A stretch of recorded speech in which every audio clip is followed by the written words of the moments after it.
Good morning, Mr. Soni. Good morning, everybody. Yes, are we ready? Well, I must just say that we're starting late because I arrived here in time, but I'd forgotten my mask and I had to go back to fetch one. So that's why we are starting a little late. Yes. Yes. Please put on your mic. Yeah. Chairperson, we had reserved today for the evidence of Judge Makhubele. As you will know, Chairperson, there are 3 witnesses who've already testified about complaints relating to the way she dealt with the matter.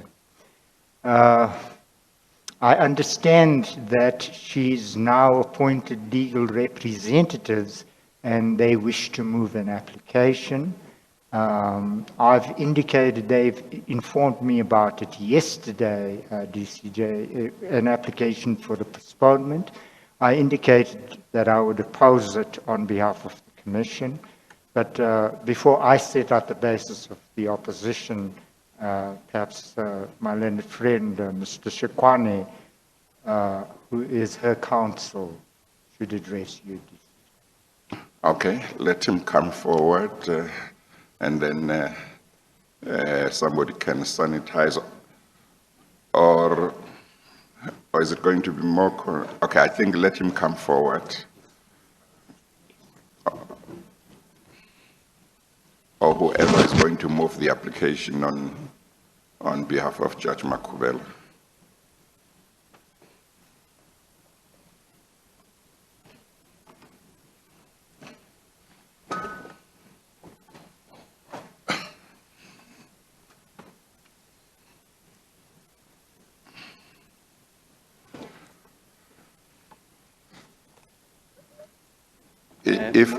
If we hear you with the mask on, it's going to be fine to speak with it on, but we might struggle, in which case you might wish to move it or shift it a bit or take it off for the time being.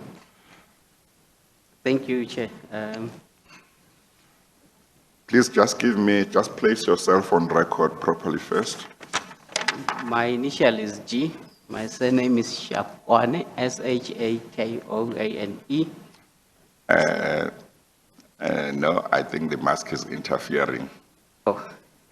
Yeah, your initial is G. Surname is Shakwane, S-H-A. S-H-A. K-O. A-N-E. A-N-E. As a senior counsel. Okay.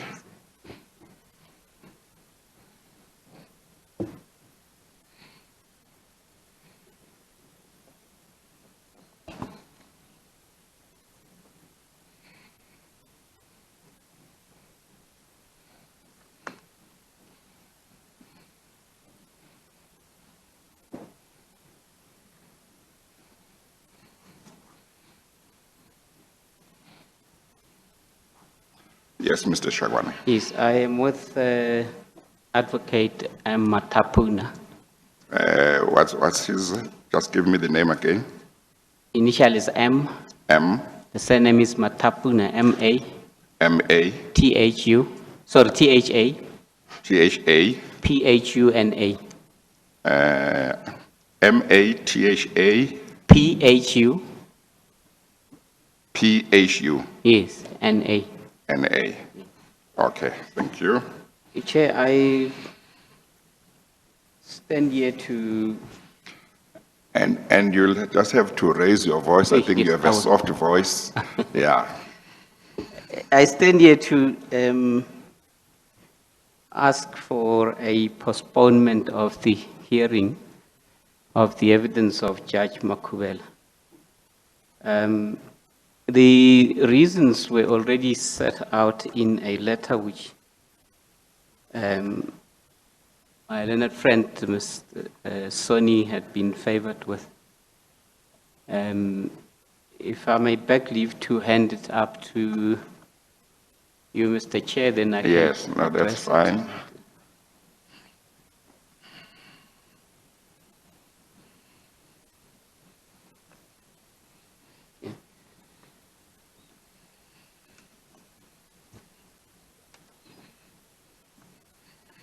The position, Mr. Chair, is that basically the judge was informed of the need for her to give evidence in terms of, initially it was a communication. After the first... You will have to really raise your voice. Okay. I can't Raise hear my you voice. properly. I'll try to raise the voice. Yeah. The first two witnesses who testified was Tinswalo and Ms. Goya, and she was informed of the fact that she would have to testify or give affidavit. Then on the 23rd of last month, there was a written communication where she indicated she would be attending to give evidence, but there hadn't been any consultation or meeting between her as yet and the evidence team. So, 1 second. Where is the file with the rules and regulations? Yes, continue. yes. Now, on the 25th of last month, there was then a telephone communication between her and the evidence leader,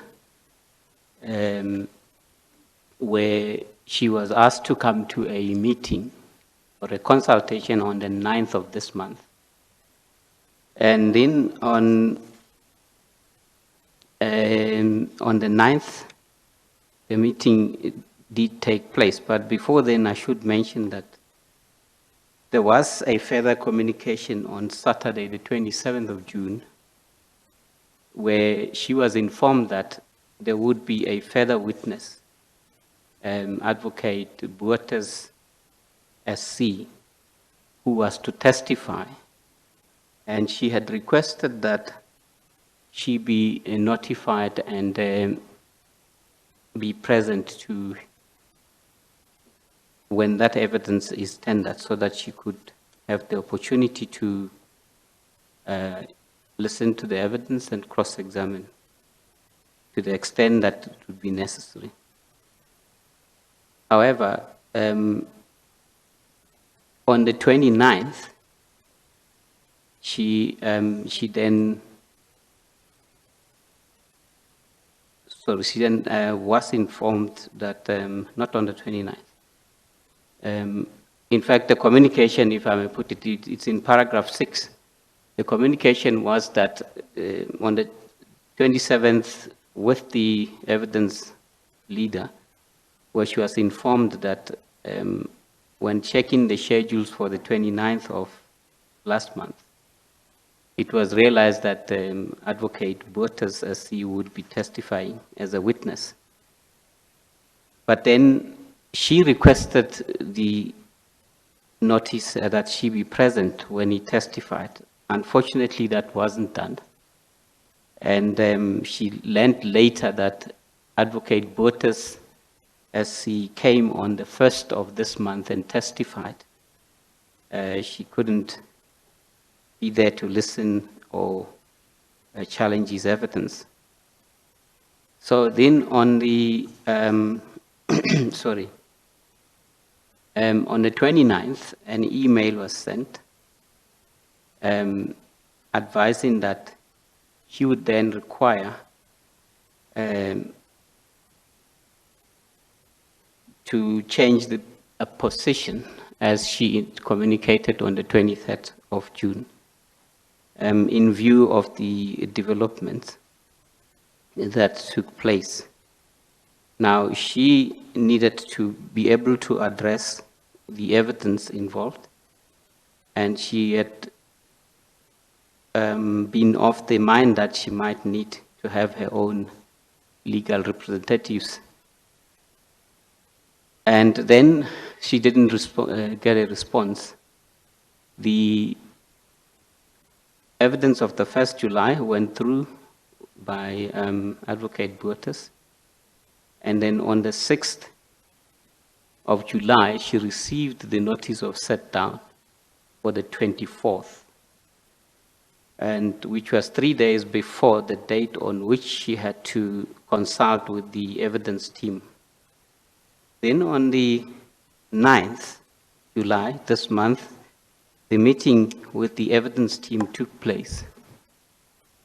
During that meeting, and owing to the discussions that took place and the approach, I believe, to her evidence, she formed the view conclusively that she would need her own legal representative to prepare for her evidence and presentation, which she communicated to the evidence team.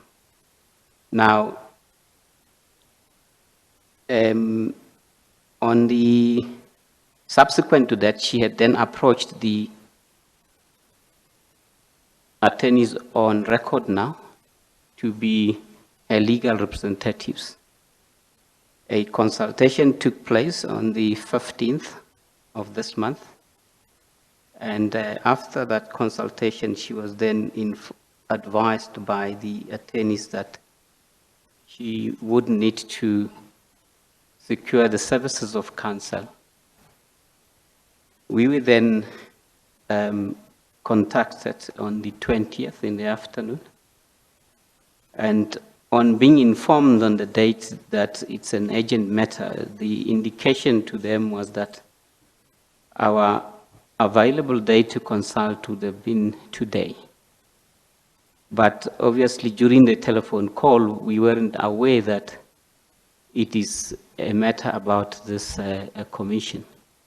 But later when the instructions were delivered in terms of a brief on the 22nd in the afternoon, we then fully got to know that the matter is for appearance at this commission, and that already a date of set down for today has been communicated, which meant then that the consultation wouldn't take place. We had to prepare for this appearance today.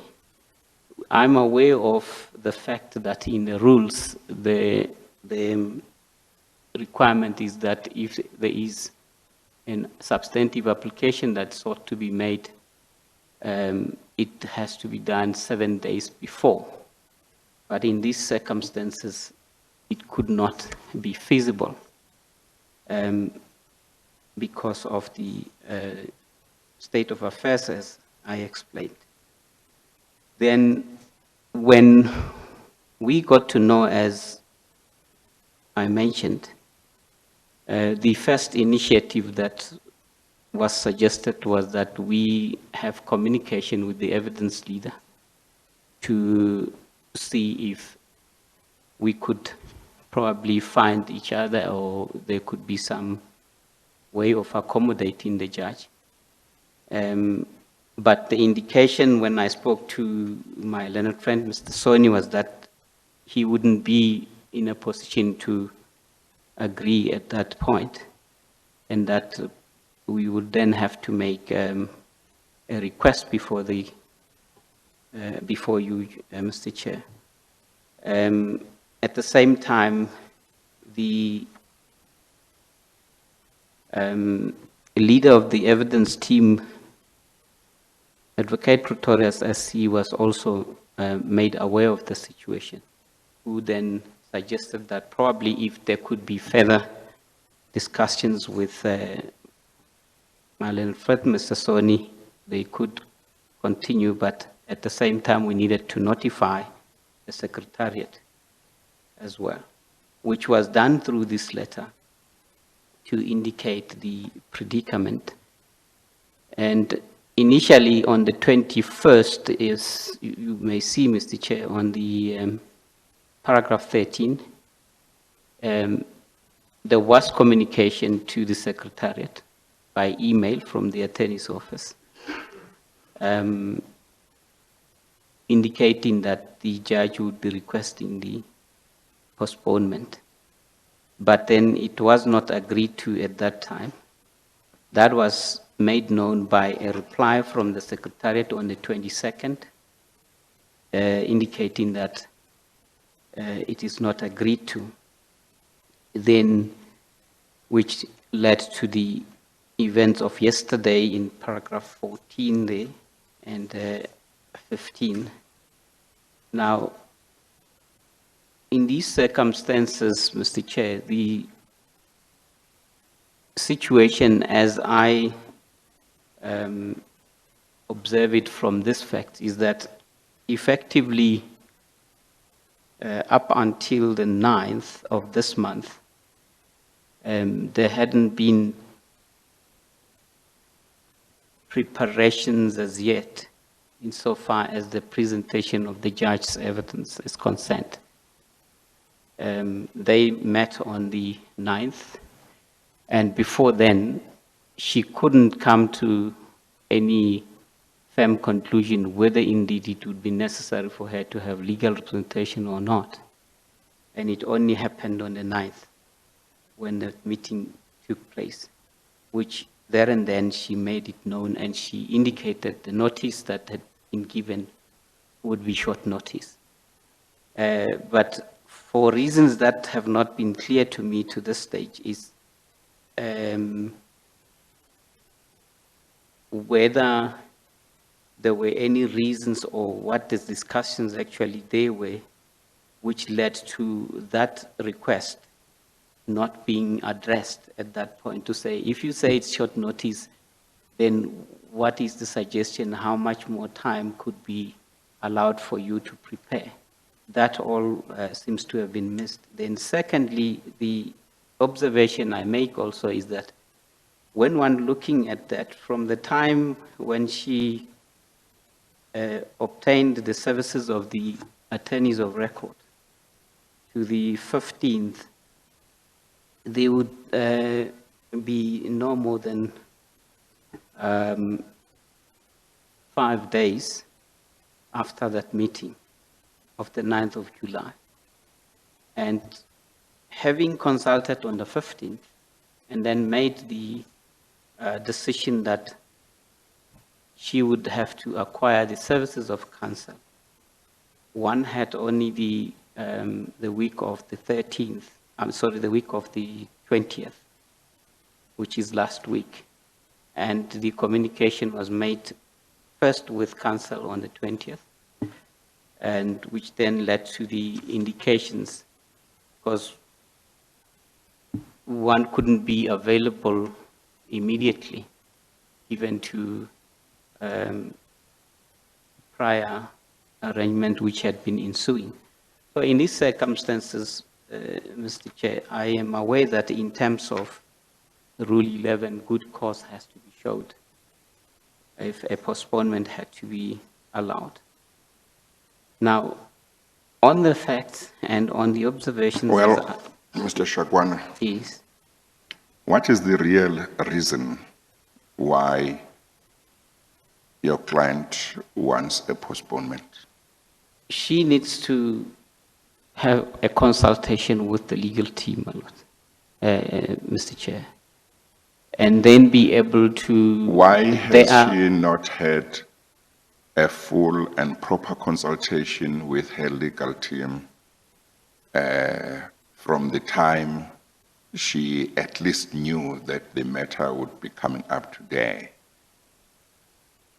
The letter you have handed up says she received the notice of set down, as it were, on the 6th of July 2020.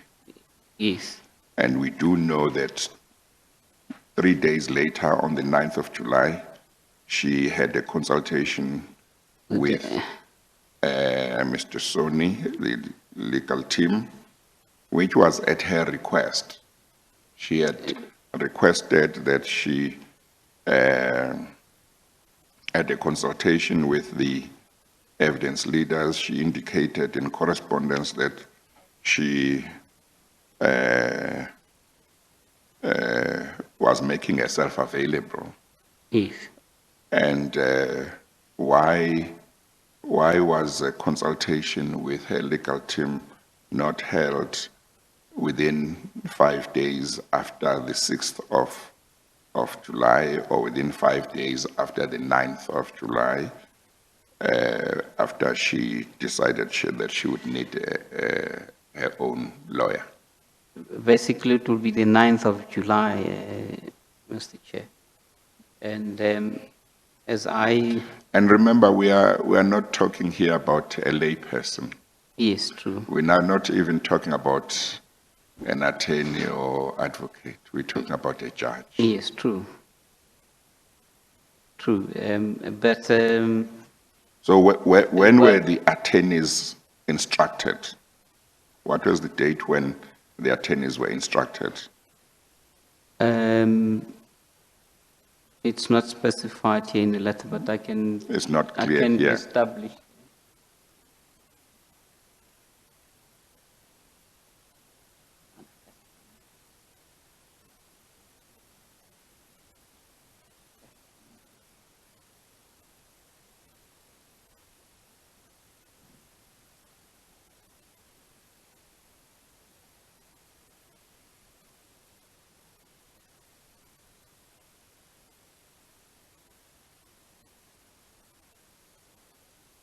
If I may just have a moment, Mr. Chair. Yeah.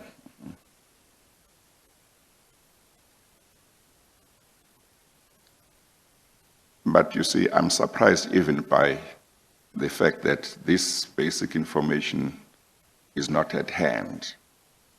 Because when you apply for a postponement, one of the things you have to satisfy the forum with is that you have acted diligently to try and avoid the postponement. So this is information that should have been ready. So when were the attorneys instructed? I'm informed it's on the 15th when the consultation actually also took place. Now, which reasonably will be within the range of more or less the 5 days. Yes. Um, Now, the letter,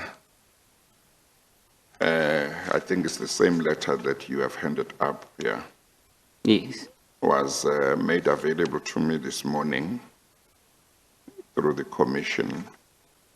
And I asked my registrar to ask the acting secretary of the commission to phone the lawyers for Judge Makhubele and to pass on the message to her that any application for a postponement must be made at the hearing and that she must be present at the hearing so that if the application is refused, we can go on. I was informed that that message was passed on to her lawyers, and they indicated that they would talk to her and talk to counsel. I assume it was the attorney who was phoned. And I was subsequently given a report back that the lawyers, her lawyers said, one, they were going to be at the hearing, but she would not be at the hearing. Will you confirm that that is Yes, true? let me just confirm that.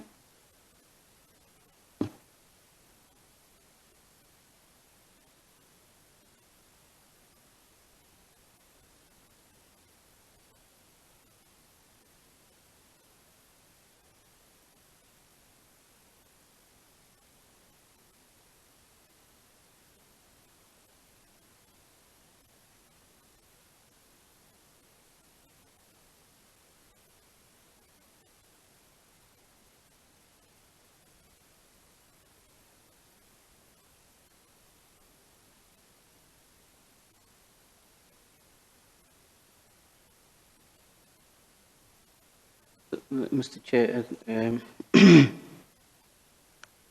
I was telephoned as well this morning think it's more or less the same time that the evidence, the Secretariat would have contacted them. But I just wanted to confirm certain things because when I was contacted, the question I asked was whether she is available, because yesterday I got the understanding that she wasn't around. Now, I was then informed the following, which is what I just have to convey now, that she had been at Mokopane, and when she was traveling through to come to Pretoria, she had a puncture, a tire puncture, and the vehicle lost control. But she's not injured, it's just trauma. And they had to ask family members to go come fetch her where she was. And they only traveling down to Pretoria with her this morning. So that was what was also, when I discussed with the attorney, conveyed to the Secretariat. Let me understand that.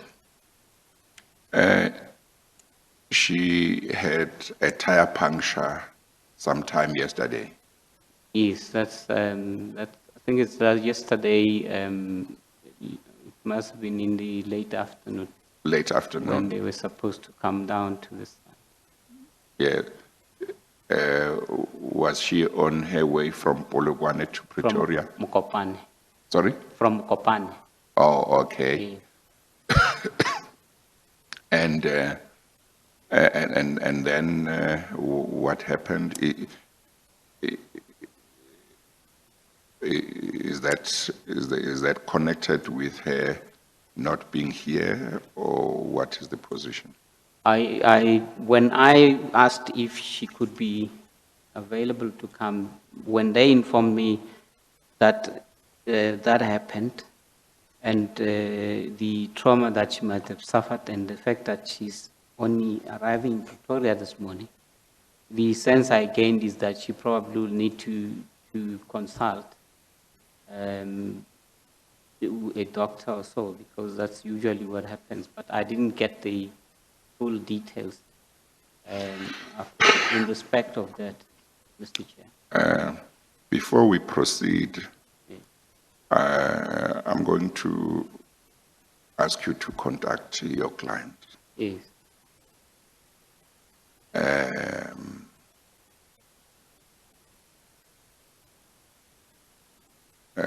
So that we know what the position is. I will, Mr. Chair.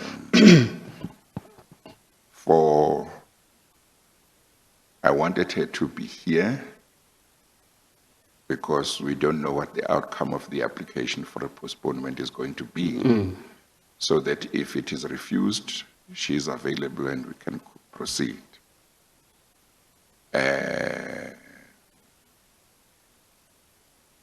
I know that she is not working today because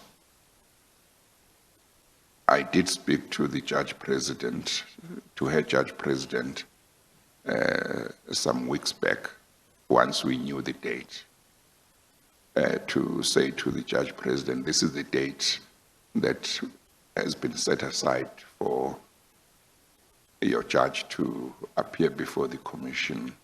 So please don't give her any work on that day. And the judge president told me that today falls within the court recess.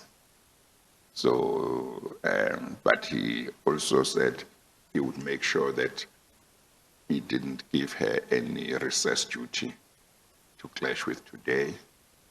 He even said he would keep her out of duty even for Monday, just in case we don't finish today and we need her, which I appreciated. So I know that she is certainly not on duty,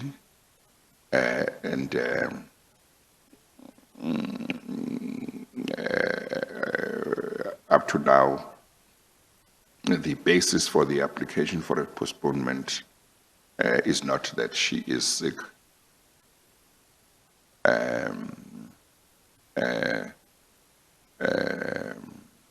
So I would like you to make contact with her. Firstly, because I may need her to explain some of the things in regard to the application for a postponement under oath. There are certain gaps in the letter. You know, there is no affidavit in support of her application for a postponement, and there are things that may need to be clarified, and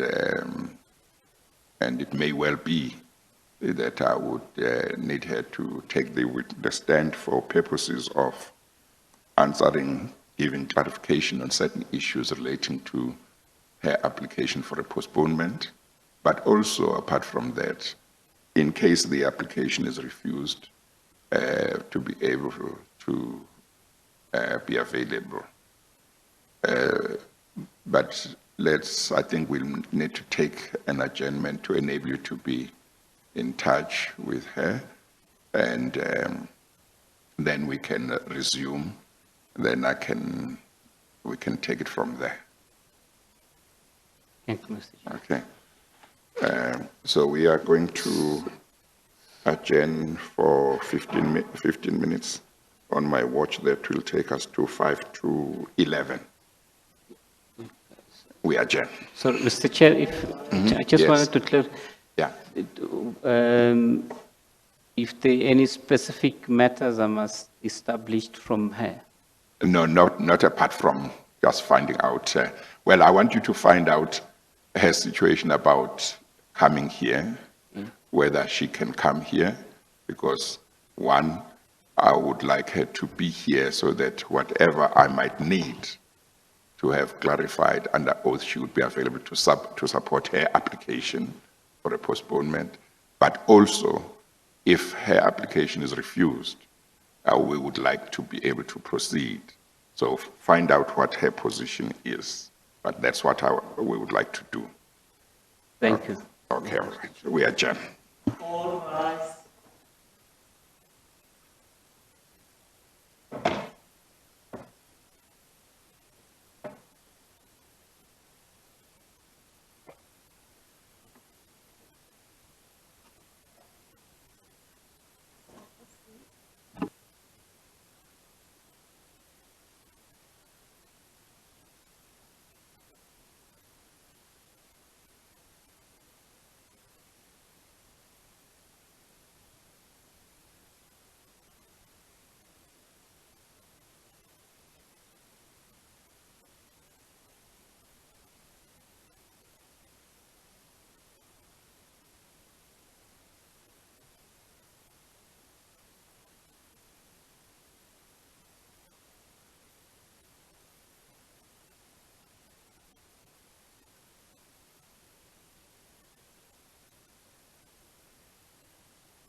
Yeah, just switch on your mic. Thank you, Mr. Chair. Sorry, I have made contact with Judge Makhubele. On the first question, she informs me the accident occurred at about 19:30 in the evening. Yes. Or was it an accident, or the type, or the accident she refers to is the tire puncture? To me, I've been showed the pictures. Yeah. To me, it looks like it resulted in an accident because of the damage that I see. Okay. But the attorney says he could forward to the secretariat Yes. the pictures if I necessary. think that should be done. Yes. Now, then the answer, Mr. Chair, is that arising from this incident, she is not emotionally in a state to be able to attend or to testify as of today, as we sit here. So, but just to get the facts right, in terms of what she told you, Yes, there was a tire puncture. She had a tire puncture yes, around 7:30 last evening. Is that right? yes. I think probably the best wording would be a tire burst, probably. Sorry? I'm saying, as I think, and looking at the pictures, the proper wording would be a tire burst. A tire burst? Yes. Okay. And from what she told you, I'm leaving out the pictures. From what she told you, did the car get out of the road or anything like that as a result of It that? sounds so because she says even the suspension collapsed. Yes. And there are pictures available of the car. There are pictures. Are they in a position to be handed up or not? He says he can forward them. I'm sure he can show them on the phone as well.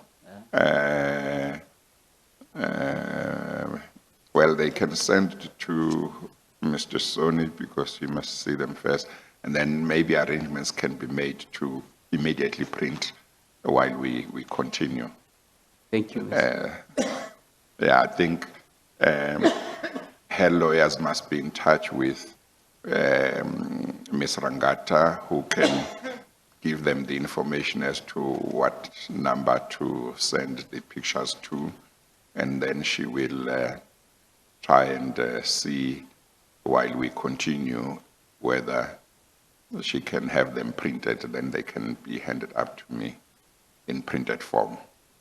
Thank you, Mr. Chair. Okay, all right.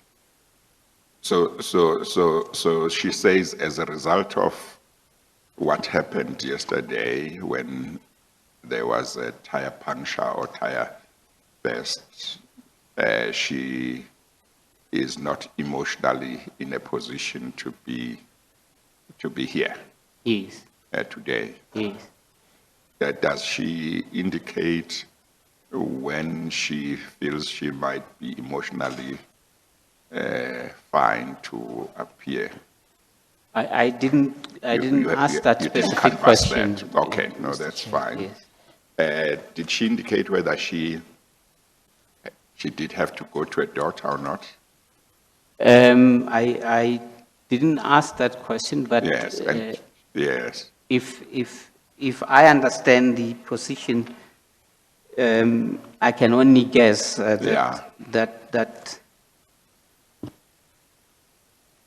as a person, and for that matter, a lady that gets involved in such an accident in the evening,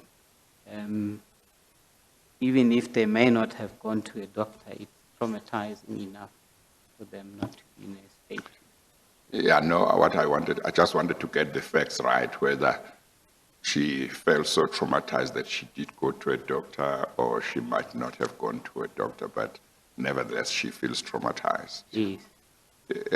From what you have been told, nothing has been said about going to the doctor. No, I don't think as yet she's been to a doctor. Yes, Yes. yes. Okay, let's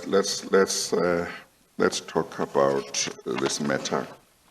You see, I'm going to leave out the issue of what happened yesterday, because of course the application was not based on that, but that has now come to It's an our intervening. attention. Yes. It's just that one would have expected that she would have informed her lawyers as soon as possible that I know you are going to move an application for the postponement of my hearing, but apart from or in addition to whatever reasons we have given, here is what has happened. Emotionally, I wouldn't be able to come, so that it could have been one of the reasons given Yes. right from the start. Indeed, yes. Yeah. Now you see, I'll hear what Mr. Soni has to say. I think Judge Makhubele has known that the commission would want her to come and give evidence for at least a number of months. Ms. Martha Ngoye from Prasa gave evidence, I think, early in March. It might have been the first week, I'm not sure, Yes. but early in March. I understand so. Sometime before that, in terms of the rules, Judge Makhubele would have been served with a notice in terms of Rule 33 of the Rules of the Commission, which would have given her Ms. Ngoye's affidavit or the portions that relate to her, which Yes. implicate her, to Yes. say, here is a witness who implicates you in some wrongdoing. And in terms of Rule 33, that notice would have explained her rights to Judge Makhubele. And those rights include that if she wanted to dispute the evidence of Ms. Ngoye, she could apply for leave to adduce evidence. Also, if she wanted to cross-examine Ms. Ngoye, she had a right to apply for leave to cross-examine her. And that notice would have told her that she was required to do those things within 14 days. As far as I know, she did not elect to make any such application in terms of the rules. She was in correspondence with the commission, but as far as I know, she certainly didn't apply for leave to cross-examine Ms. Ngoye or to adduce evidence in order to challenge her evidence. Excuse me. The same procedure would have happened with regard to the affidavit of Mr. Tinswalo from Prasa. And it may well be that Judge Makhubele was given those affidavits of Ms. Ngoye and Mr. Tinswalo at the same time. I don't know, but certainly she would have been served with that affidavit as well. And that would have been also in February or latest early March. And she would have also got the same explanation about her rights. And then I think she would have received the same kind of notice in regard to Mr. Ahmad, who has not testified, but his affidavit was submitted. It was intended that he would testify at a certain stage, and it may well be that he might still testify. But, and of course, there was the affidavit of Advocate Bottas, SC, and there was the affidavit of Mr. Makhashwa, Mahashwa, yes. the attorney. All of those affidavits were served to her. And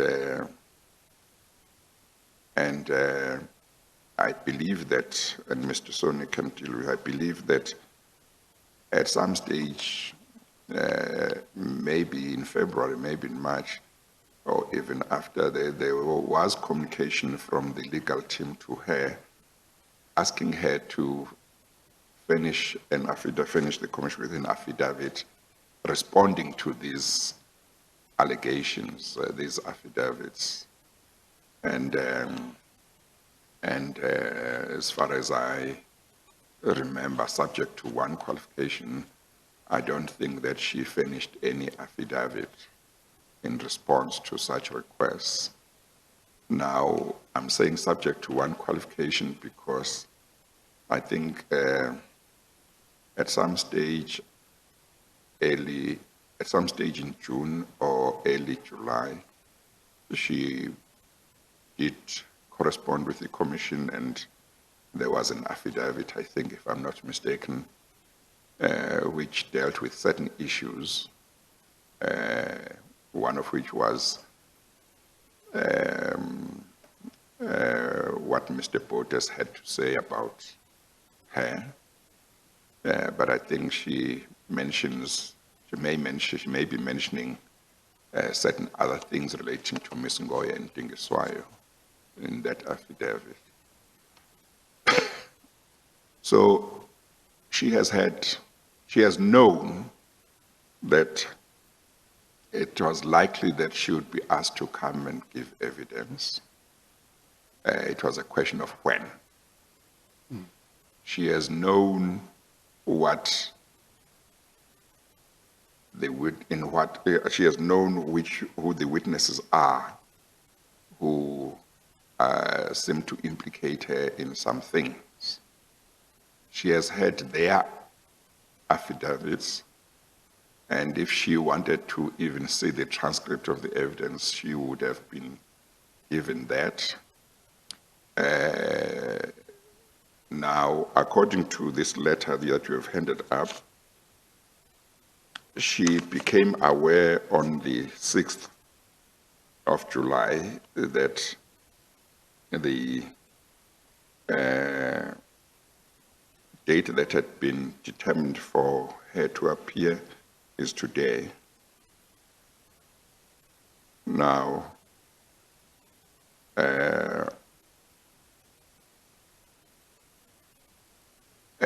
she had a consultation on the 9th of July with the Commission's legal team.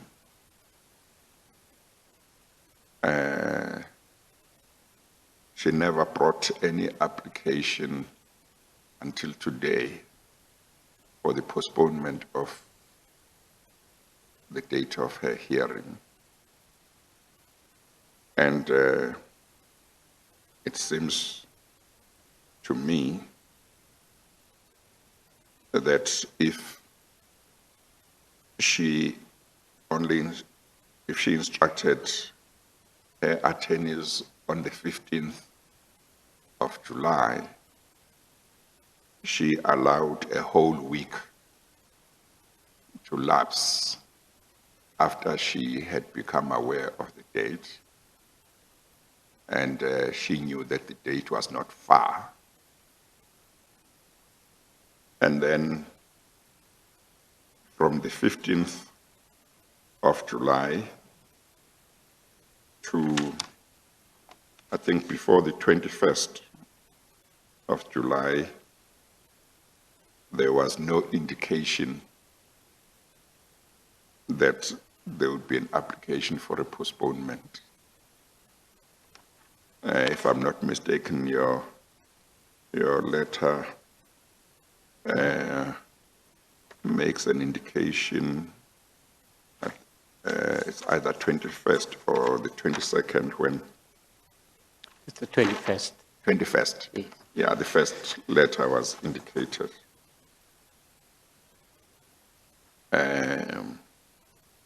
One would have thought that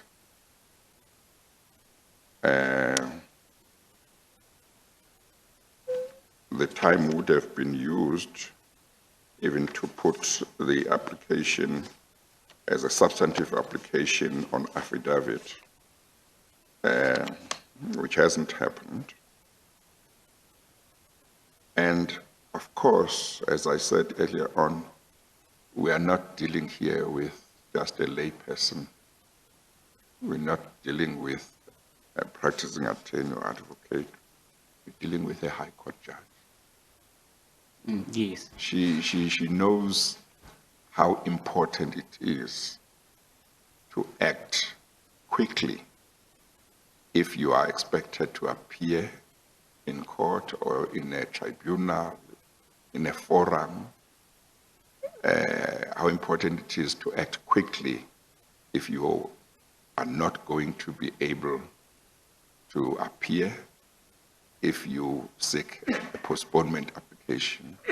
She knows also the importance of looking for counsel who is available on that day. She knows of the importance of getting counsel early, and getting counsel who is available, and not getting counsel who is not available.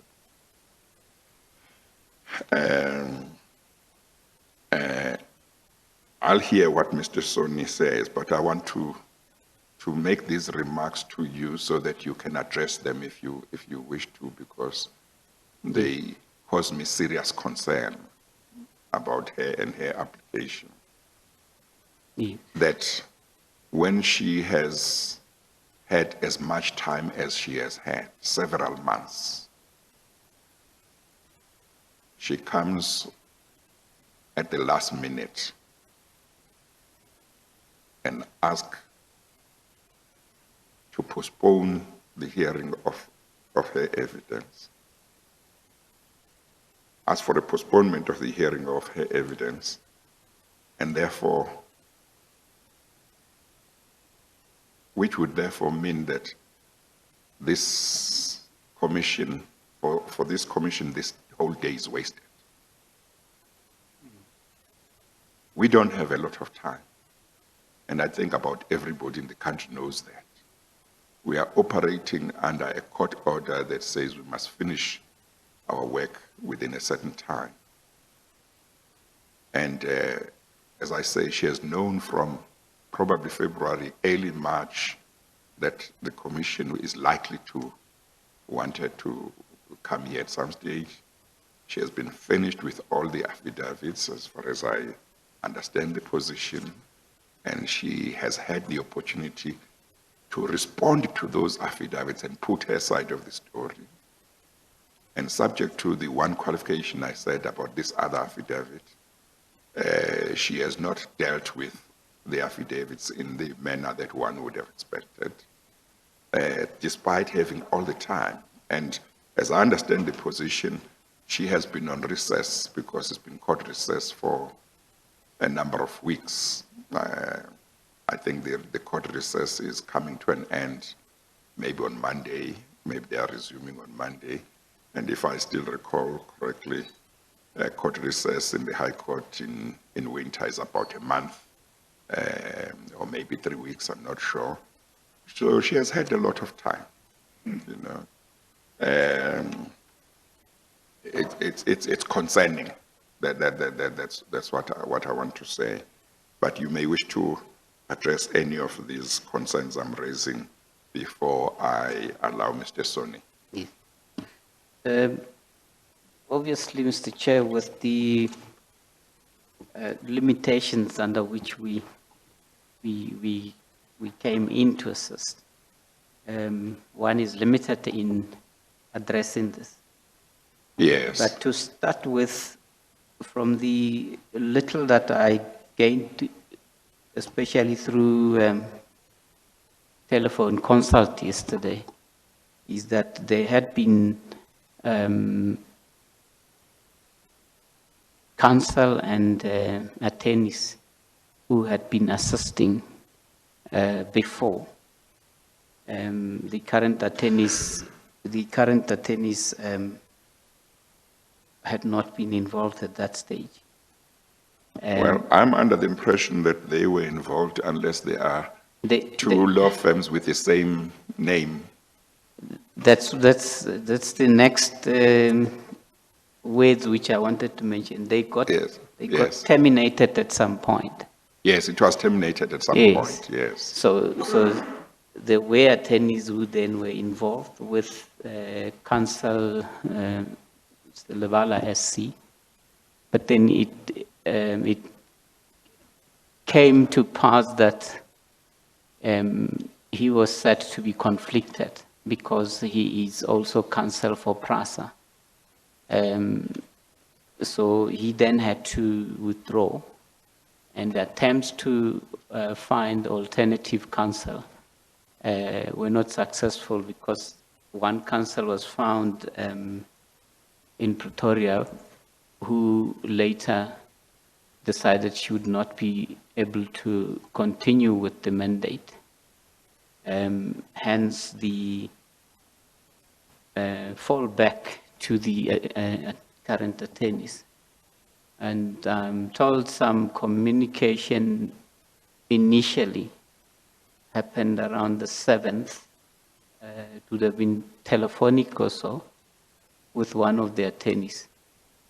But then they had to say, we are available for a proper consultation with you on the 15th so that we can fully have a picture of what is happening and what had happened at the commission where you consulted with the evidence team, and then we can make out whether we can straight away assist or would need to engage counsel. That meeting then occurred on the 15th, and that's where the advice was given to say we will need to engage counsel in this matter. But of the counsel that they were contacting, there was not one readily available to come on board from between the 15th and the time when they contacted us, which is understandable under the circumstances where everybody is under lockdown virtually, and people are working from home and so on. But the long and short of it is that they were not able to obtain alternative counsel until the time when they contacted us, and we said we could be available to consult today, but only to find that it's actually the hearing date. The other point I might mention there, it is so that the other incidents are of February or March, but there is the added element of the advocate Boerters having come on the 1st. Obviously, that would have been addressed in between had the council not, had the legal representatives not withdrawn. One believes they would have had to address it in between. So question is, to what extent she could be to blame under those circumstances.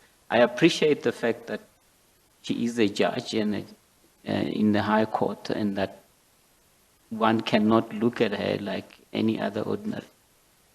But Mr. Chair, at the same time, one would, with respect, remember the principle or the saying by Plato that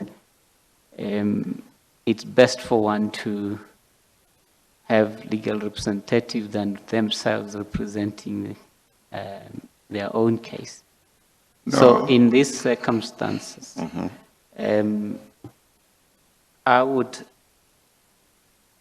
say as my submission that on the face of what is there,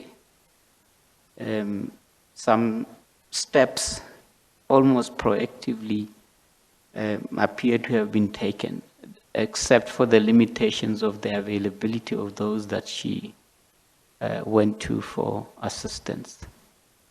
Well, what certainly appears to be the case is that to the extent that she might not have had enough time with her lawyers, with her counsel, to prepare for today, it's because she decided to instruct them late. And that was her decision. Well, we could say late if we, under these circumstances, we had the precise date when they withdrew, the other attorneys, and the counsel indicated the conflict. Yes, I mean, she knew for quite some time she would be required to appear here. She could have ensured that her lawyers were fully briefed and ready and waiting for the date. If she didn't do that before knowing the date, as soon as she knew the date, she could do that. Well, she might have decided that she no longer needed to be represented by her own lawyers, because I think that's the suggestion in her correspondence prior to the 9th of July, and she was happy to consult with the evidence leaders of the commission. A consultation was arranged, and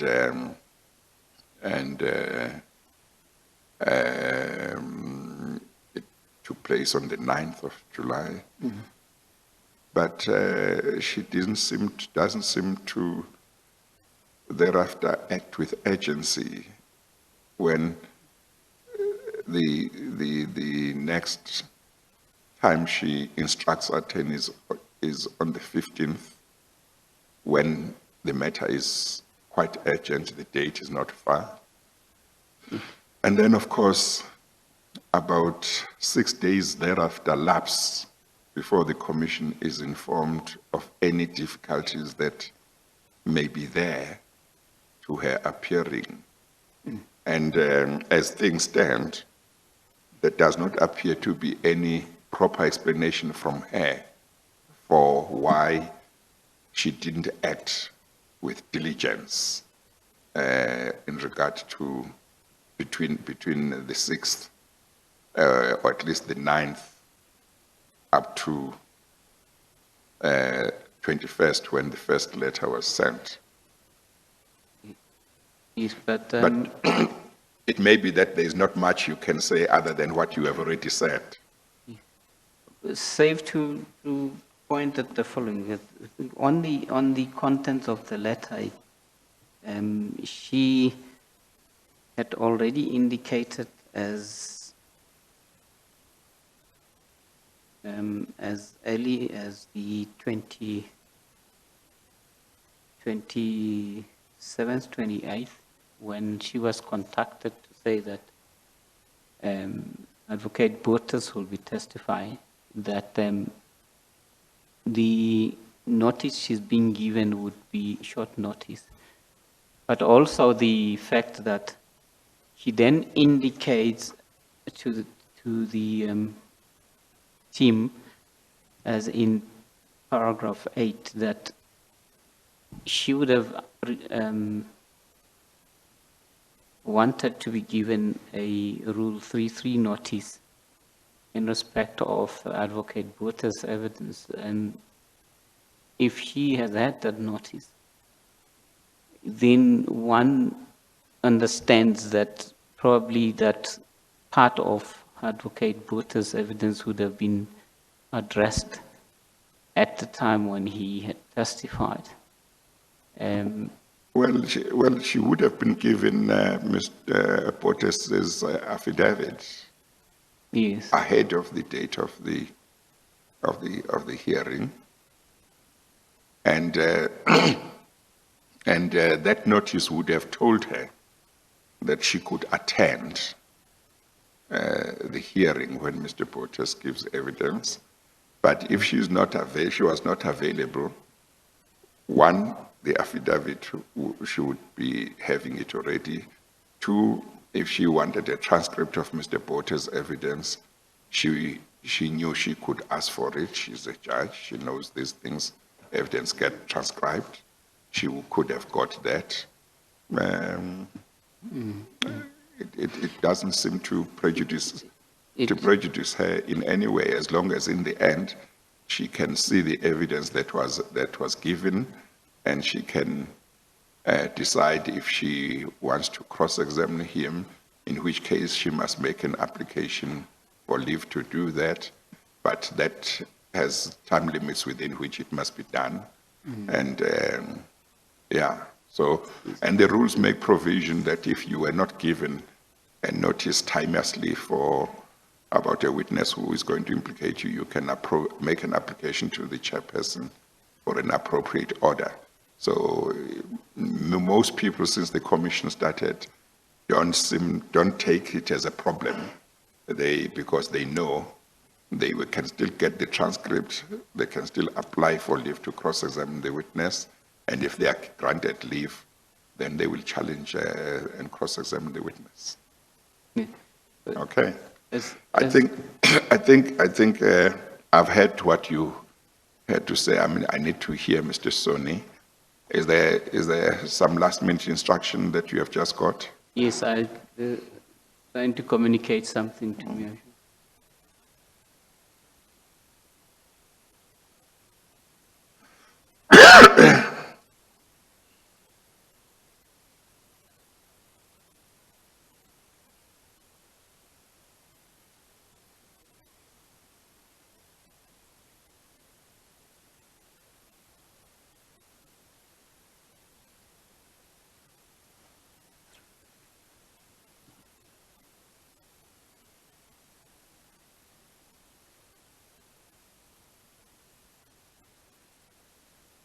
I'm made to understand from this, Mr. Chair, that there was I'm sure it arose from what the consultations she's had with the evidence team. There was a supplementary affidavit of Bottas C, which was promised to be supplied to her, but has still not yet been provided to her. Yes. Which, in my understanding, would probably be forming part of the entire evidence that was given by Bottas C, to which she must comment. Yeah, well, I'll hear what Mr. Soni has to say about that, but I'm sure it probably is something very minor. And she has known about what Mr. Bottas' version is about her for quite some time, because she lodged a complaint with the Bar Council against him. There was an exchange of affidavits, as I understand the position. But let me hear what Mr. Soni has to say. I will decide the application in due course. But while Mr. Soni is addressing me, if possible, it would be good if somebody from your team could find out from the judge whether, if we postpone today, subject to the Commission's legal team's availability, whether she would be available that week to give evidence tomorrow on Saturday.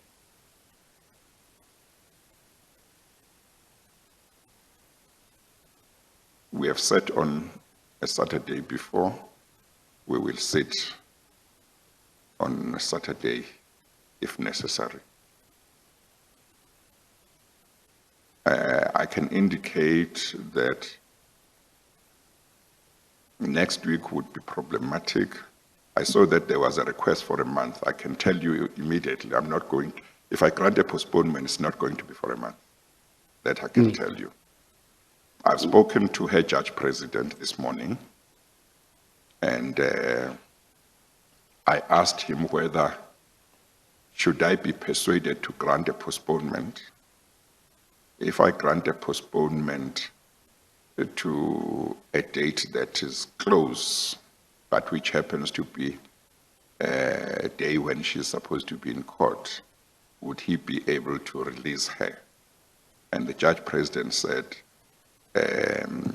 he would be able to make a plan, at least as long as he gets something like 2 days' notice. He would be able to make a plan if I postpone the hearing today to another date that happens to be a court date.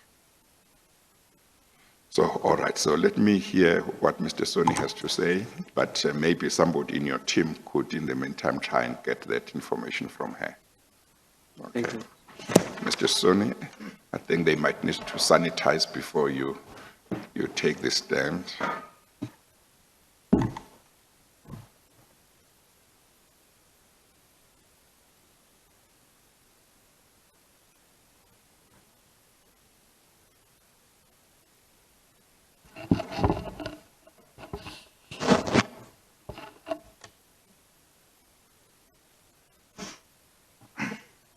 And then the commission's staff can check in the meantime from the municipality whether if we were to sit tomorrow, there would be any problem with the venue or not.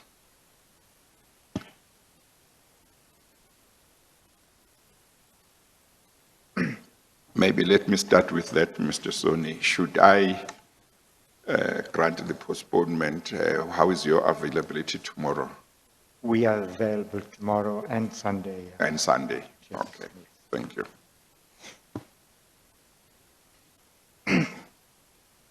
Chairperson, I do not wish to reverse factual disputes, and there are factual disputes.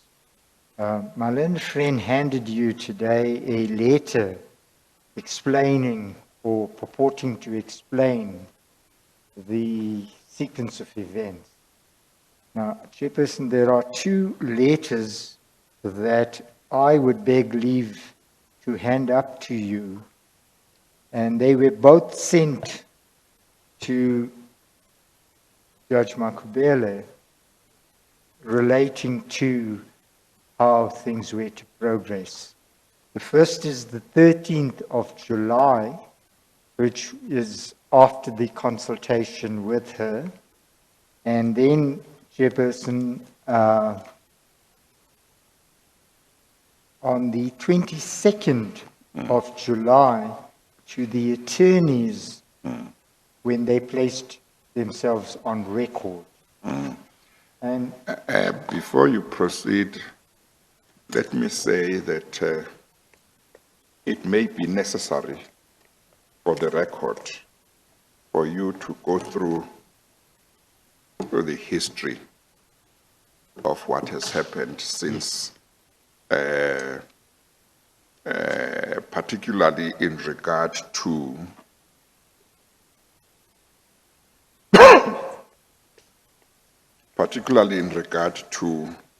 when were Rule 33 notices sent to Judge Makhubele relating to Ms. Goye and Mr. Tinswalo and the other witnesses, so that we get all of that on record. as you please, Chairperson. If you need to read certain things onto the record, you may do so. Yes. Chairperson, we normally at the Commission have a tracking record of all the 3-3 notices, and that has never been in dispute. I will hand this up, but I'll tell you what it says, Chairperson. In regard to Ms. Ngoyi's affidavit, this was served on Judge Makhubele on the 21st of February 2020. Mr. Tinswalo's affidavit was also served on the 21st of February.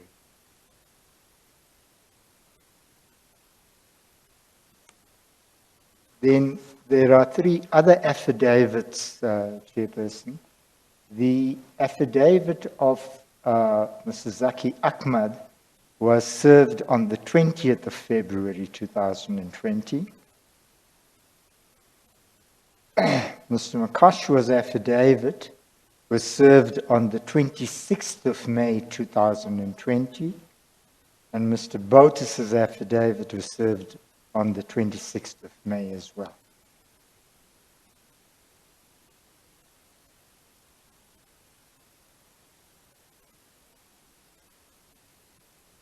So Ms. Ngoya's affidavit was served on Judge Makhubele on 21 February 2020. That is, Mr. Tinswalo's affidavit was served on her on the same date. that is, sir. Mr. Ahmad's affidavit was served on the 20th of February. Mr. Makhashwa's affidavit was served on the 26th of May. Mr. Porter's affidavit was served on the 26th of May. That is, So in regard to Mr. Ngoya's affidavit and Mr. Tinswalo's affidavit, Judge Makhubele has had those, as well as Mr. Ahmad's affidavit. From 21 February, she has had those affidavits for about 6 months. 6 months. Yes. During which she has not filed any affidavit responding to them. No. With regard to Mr. Mukhashwa's affidavit, that was served on her on the 26th of May 2020. And Mr. Porter's affidavit was served on her on the same date.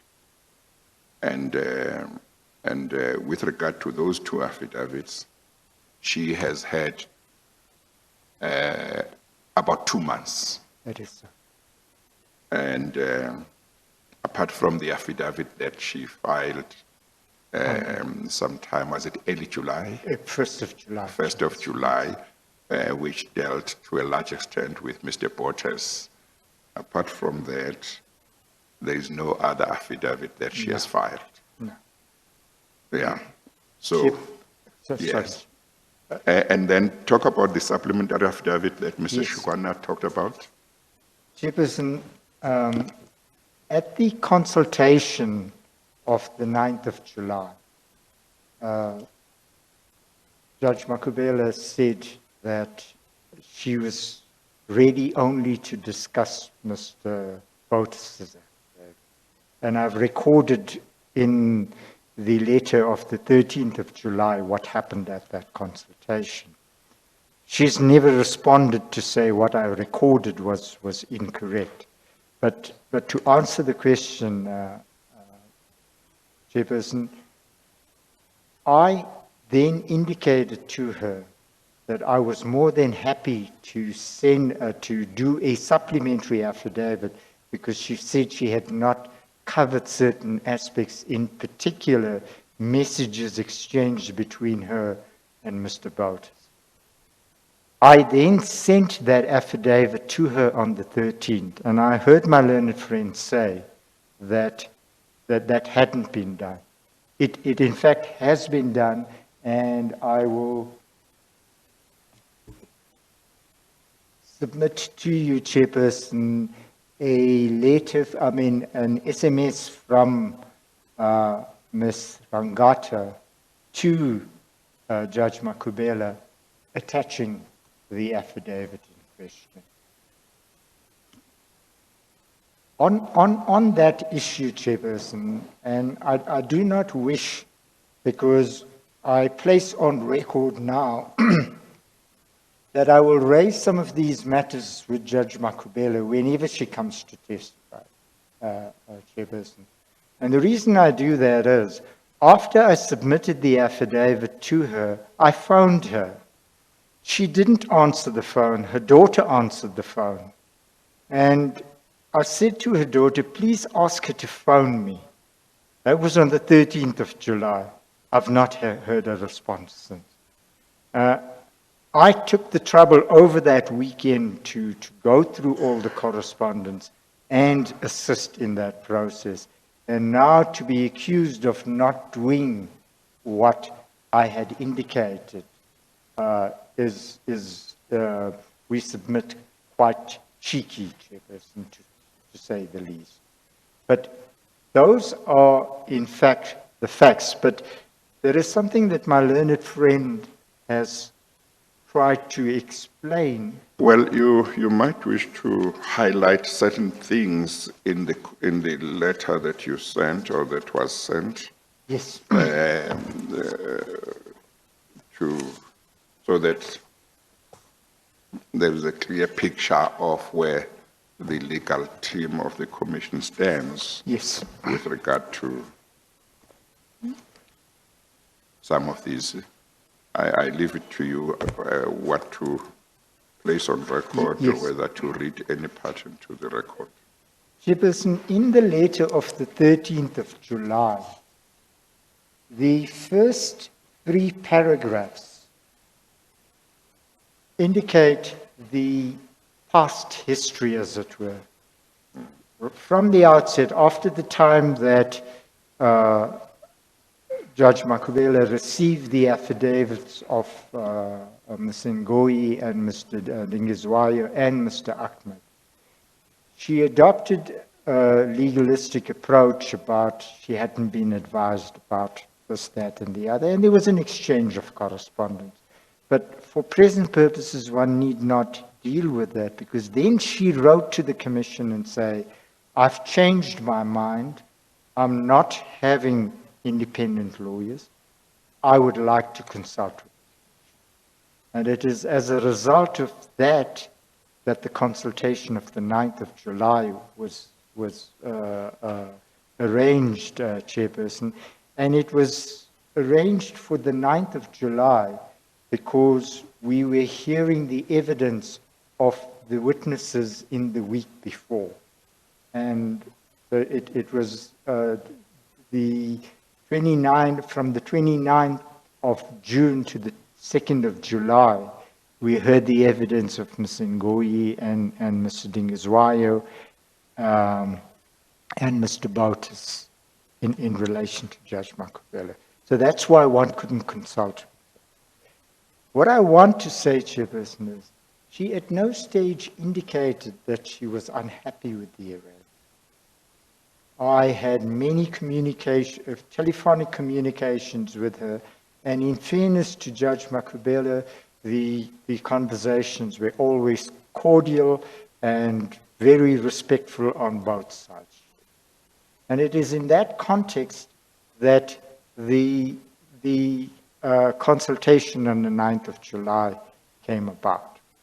And Judge Makhubele, to the best of my knowledge, must have been aware, because the purpose was so that she could have an affidavit which reflects her version in answer to the 5 affidavits. To our surprise, at the consultation, and it was a 5-hour consultation, Chairperson, she said she was prepared only to deal with the affidavit of Mr. Boutis. And the importance of that, Chairperson, is twofold. One is she had had the previous affidavits, as you rightly point out, by that time, 5 months previously. With Mr. Makashwa, she made it clear to me because, and this is in most of the affidavits, a lot of it is correspondence that is attached, reports that were there. So it isn't as if there was a dispute of fact. It's simply, what does this mean? Why did you respond this way? It's not the type of consultation that you need hours and hours for. Did you receive this? Did you say this? And that's why we thought to spend 5 hours only on Mr. Botas, and then we don't even have the supplementary affidavit back, is really, What it means is that you had made yourself available for, 5 hours, like the whole working day, yes, sir. to consult with her on all matters on which she was going to have to testify. Yes, sir. But she was the one who said she was only prepared to consult on Mr. Botter's evidence. Yes. So the emphasis was she had come prepared only. Yes, Consult. she had come prepared only in regard to Mr. Bottas. She had not come prepared to deal with all the witnesses. Because during that consultation, I put to her certain things, for example, that Ms. Ngoyi had said in her affidavit, or Mrs. Dingiswayo. And it is at that stage she says, no, I hadn't come prepared for this.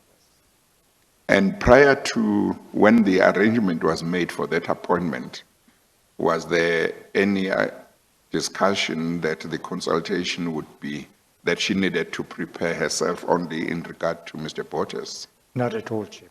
Yes. We would never have done that because we'd already by that stage, on the 1st of July, had her affidavit on Bottas. So we would have, in fact, I had not even thought that Mr. Bottas's affidavit would be an issue. Yes. But she then raised that there were certain messages that she Yeah. would like to be attached. Yes, yes. So So she had had Ms. Ngoya's affidavit and Mr. Tingiswayo's affidavit at that time for maybe about 5 months. that is, She asked for a consultation with the legal team of the commission. She was granted one, yes, which was an opportunity for to canvass all the evidence and for her to deal with all the affidavits of all these witnesses. But she said she had prepared herself only for Mr. that Bottas. is so. And you were there, you were available to deal with all of them. With all of them. And in fact, I had prepared for the consultation on that Yes. basis, and saying to her, well, look, you perhaps need to answer this, you need to answer this.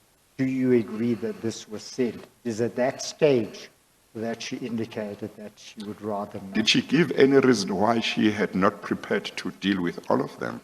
She said she felt that she only needed to deal with Mr. Bottas. Yeah. Now, Ms. Chairperson, in view of the fact that I will be cross-examining her, Yeah. it would be unfair for me to Okay. impute things to her. Yeah. But what I do want to say is that once she indicated a reluctance, I didn't want to create the impression that she is forced to do so. Yes. And she being a judge, I indicated to her, well, will you prepare the affidavit? At that stage, Chairperson, I need to indicate, she didn't say to us that she would need legal assistance. She only indicated that to Ms. Ratanga in the lift when they were going down. Yeah. And on the following day, I phoned her and I said, look, I understand you may want legal representation. This is the 10th. That's exactly 2 weeks ago, Chairperson. And she says, yes, I'm thinking about it. And I says, well, please ensure that we have the affidavit in time. And this was her response, Chairperson. I'm driving with people. I'm not in a position to talk. And I says, well, if you want, we can talk over the weekend. And she says, I'm going to be busy all weekend. Okay. Okay. No, that's fine. Chairperson, can I then go to this? I've been informed, Chairperson, that the venue is available over the weekend. Okay, thank you. all of these facts are recorded in this letter, and if one has regard to paragraph 6, Chairperson, we say exactly what happened at the consultation, and then that she had told Ms. Ratanga that she at paragraph 7, that she wanted her own lawyer, and then on the 10th I phoned her. So all of that is recorded, and for no other reason but just to make sure that a dispute like this does not arise, we ensured that it was sent to her. We've not had a response to this saying that there was anything amiss with what had been recorded there. Then, Mr. Chairperson, we have received a letter from Bakwa attorneys on the 21st of July. When I say we, the Commission. And what they say is, we've taken notice because we, on the 21st, sent a reminder notice of today's hearing. And the response was from the attorneys to say, we confirm we have been re-instructed by Judge Makhubele to act on her behalf in the proceedings before the State Capture Commission. We will be furnishing yourself with a letter stating our client's position before the end of business tomorrow. So this notion that we were told there was going to, on the 21st, that there was going to be an application for a postponement simply doesn't exist, not on what we have. So as at the 21st of July, from what you can see in that letter, the attorneys were saying they will still going to write to the commission to indicate what their client's position was. Okay. Then, Mr. Chairperson, in anticipation that they needed to know what our position was, I've given you a letter, Chairperson, of the 26th of July, which we sent to Bakwa attorneys, and we copied. Did you say 26? 22nd July. 22nd, oh. Yes. And we copied Judge Makhubele on that letter, and we copied Judge President Mlambo. And the reason, Chairperson, is because Judge Makhubele has insisted right from the outset that in any matter relating to her appearance at the Commission, The Judge President be informed. Needs to be informed. Yes. And in that letter, Chairperson, we indicated again our position, setting out more or less what had been set out in the letter of the 13th of July. And I think you must read into the record. As you please, that Chairperson. letter, yeah. What, on behalf of the legal team, the following was placed on record. On the 6th of, this is in paragraph 2, Chairperson, on the 6th of July, a notice of set down was served on Judge Makhubele, confirming that she will be testifying before the Commission on the 24th of July. Judge Makhubele indicated that the date suited her as it fell during court recess. And Chairperson, I may make that point that is exactly what she told us. Yes. When the date was set. Yes. That is 2.2. 2.2, Chairperson. Then at 2.3, we record at Judge Makhubele's request, a consultation was held with her on the 9th of July with a view to preparing an affidavit in which Judge Makhubele would respond to the allegations made in the affidavit of Mr. Dingazwayo, Ms. Ngoyi, Mr. Botis, and Mr. Makashwa. It is recorded that the first three persons have already testified. 2.4, that affidavit could not be prepared as Ms. Makhubele said she had prepared to deal only with the allegations made by Mr. Bouters. Judge Makhubele later informed the legal team that she would be engaging an attorney to prepare an affidavit in response to the allegations that had been made in the affidavits of the four witnesses. She was informed of the need to do so, the need for this to be submitted long before the 24th, so that they could be served, so that the affidavit could be served on the deponents timelessly. In a subsequent letter, Judge Makhubele was informed that the Commission's position was as follows. Judge Makhubele is required to appear at the Commission on the 24th of July. And Chairperson, I keep emphasizing, she is required to attend because she's received a notice. And it doesn't lie in anybody's hands to defy that sort of notice unless a prior application is made. And none has been done. As indicated in that notice, she will be required to deal with the allegations by all the deponents, and Judge Makhubele is expected to file timelessly the affidavit or sworn statement dealing with the allegations against her. And Chairperson, I want to emphasize this in paragraph 2.8. What was also said on behalf of the legal team is, what is set out above is still the Commission's position with this rider. Whether or not an affidavit is submitted timelessly or at all, at her appearance on the 24th of July, Judge Makhubele will be questioned on the allegations made against her. We're making it quite clear, Chairperson, that it is the answers that she is going to give to the Commission, and she couldn't avoid her appearance here by not submitting an affidavit timelessly. Then, Mr. Chairperson, from my perspective, the next issue that arose is my learned friend for Judge Makhubele phoned me yesterday at 1:15 and asked me if and I say that because he has said something about what transpired.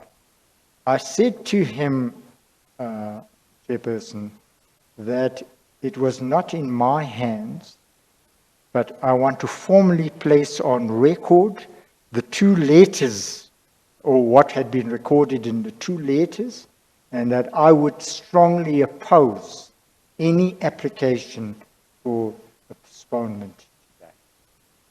But of course, that application could be brought because, Chairperson, it's not my decision. It is with respect to your decision, Chairperson. But I made my position quite clear. As I understand it from this letter, and it was never communicated to me, my learned friend then spoke to the leader of the Commission's legal team, Mr. Paul Pretorius, to try and arrange for a postponement. I do not know what transpired in that, but I only heard about it in that letter. We then got a letter, this letter, Chairperson, that has been handed to you by my learned friend, to say that an application for a postponement would be made. So that's the first I became aware that Judge Makhubele, that she would, that an application for a postponement would be made. At midnight, I called Ms. Rutanga and I said to her, she must indicate to the legal, Ms. Makhubele's legal members. And the reason I didn't respond, Chairperson, is the letter was not directed at me.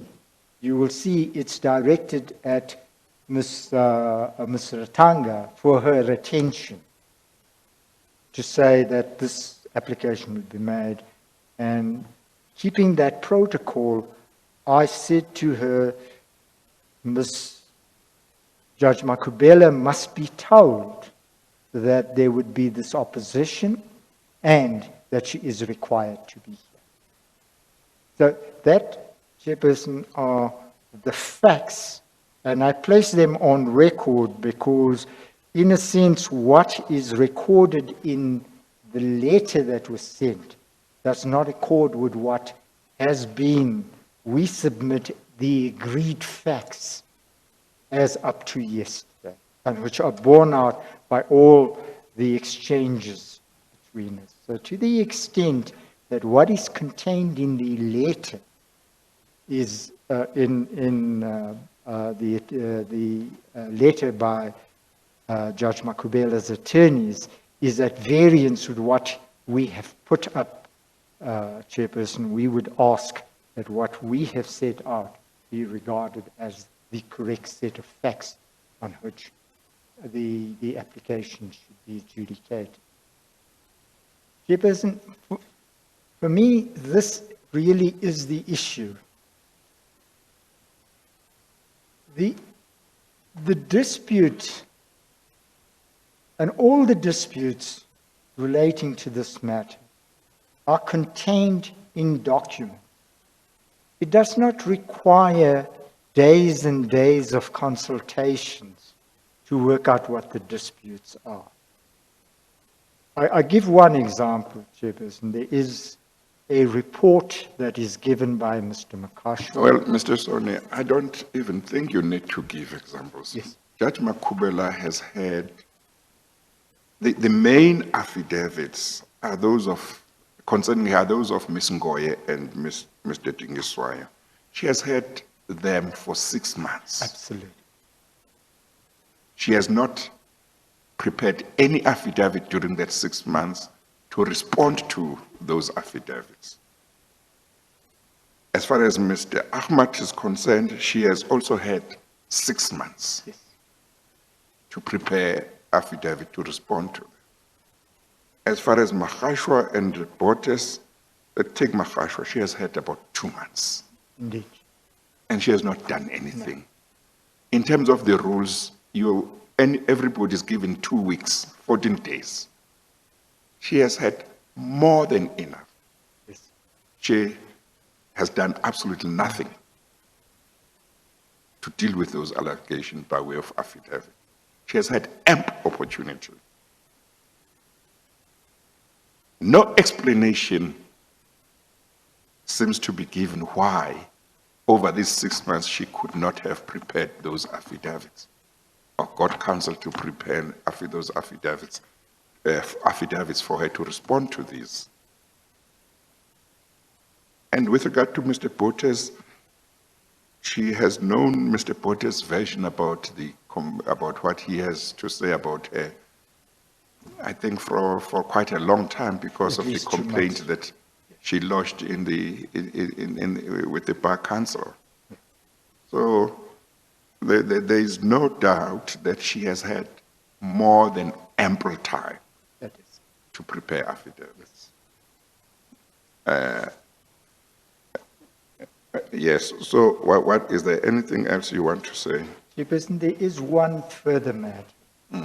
The approach adopted by Judge Makhubele, notwithstanding the fact that we tried to we consulted with her and urged her to file the affidavit, has made preparation for her appearance a major task, which could, and I'm not complaining about that, but what the purpose of this is to say, I accept the following set of facts. You need only question me on the following.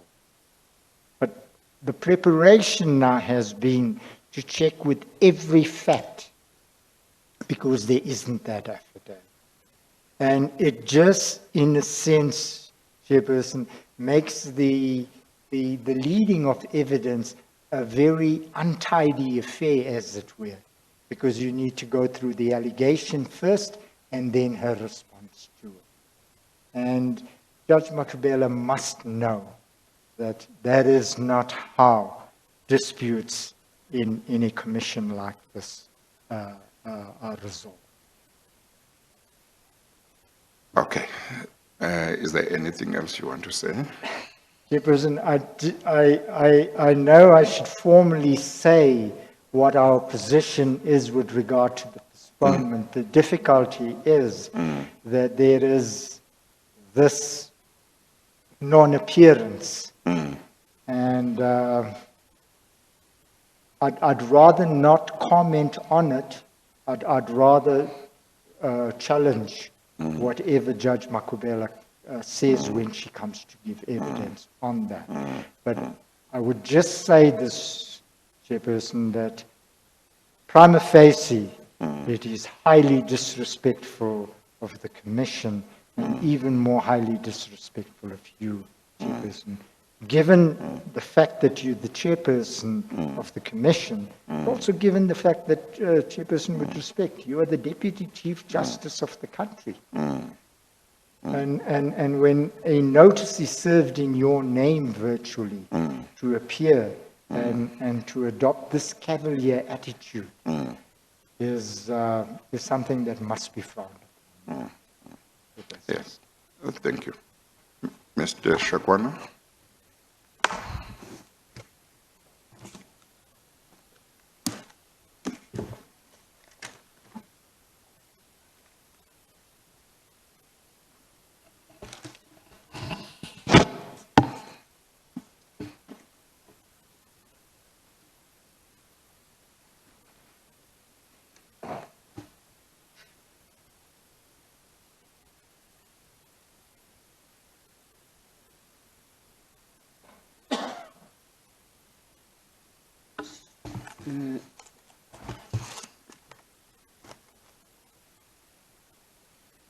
Do you accept, Mr. Shakwana, that no explanation has been presented to me as to why Judge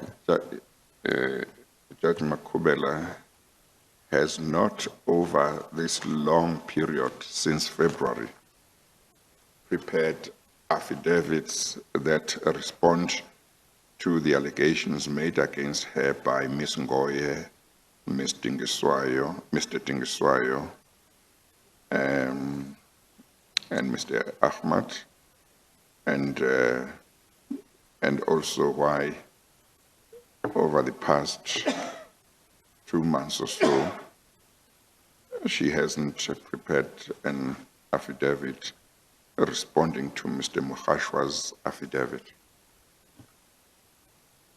You accept that, there is nothing that has been placed before me that gives me an explanation for that? Sorry, Mr. Chair, you say no explanation. Well, You may draw my attention to an explanation Maybe if you if say you- there is. I'm not sure if the letter of 23 June by her is before you, Mr. Chair. It seems to be correspondence she exchanged with the. Yes, you have to raise your voice again, Mr. Shakwana.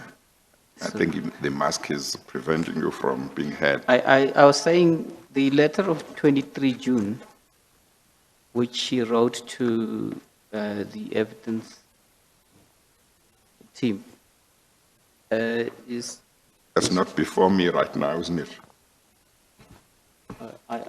You didn't place it that before me, did you? Well, it's in the. Are you talking about maybe a it's- letter from the Commission's legal team to her? No, the letter from her of 23 June 2020. Well, you didn't hand up such a letter. I'm not sure if there's an extra copy that I can hand up.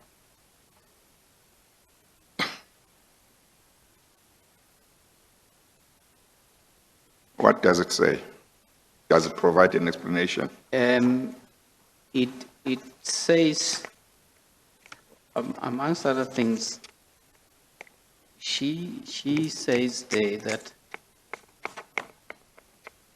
she is going to be dealing with the evidence of, I can't hear you, Mr. Shigwana. sorry, the evidence, may I perhaps read the letters? But are you submitting that it does provide an explanation or not? I don't want you to take time to read it if it doesn't have.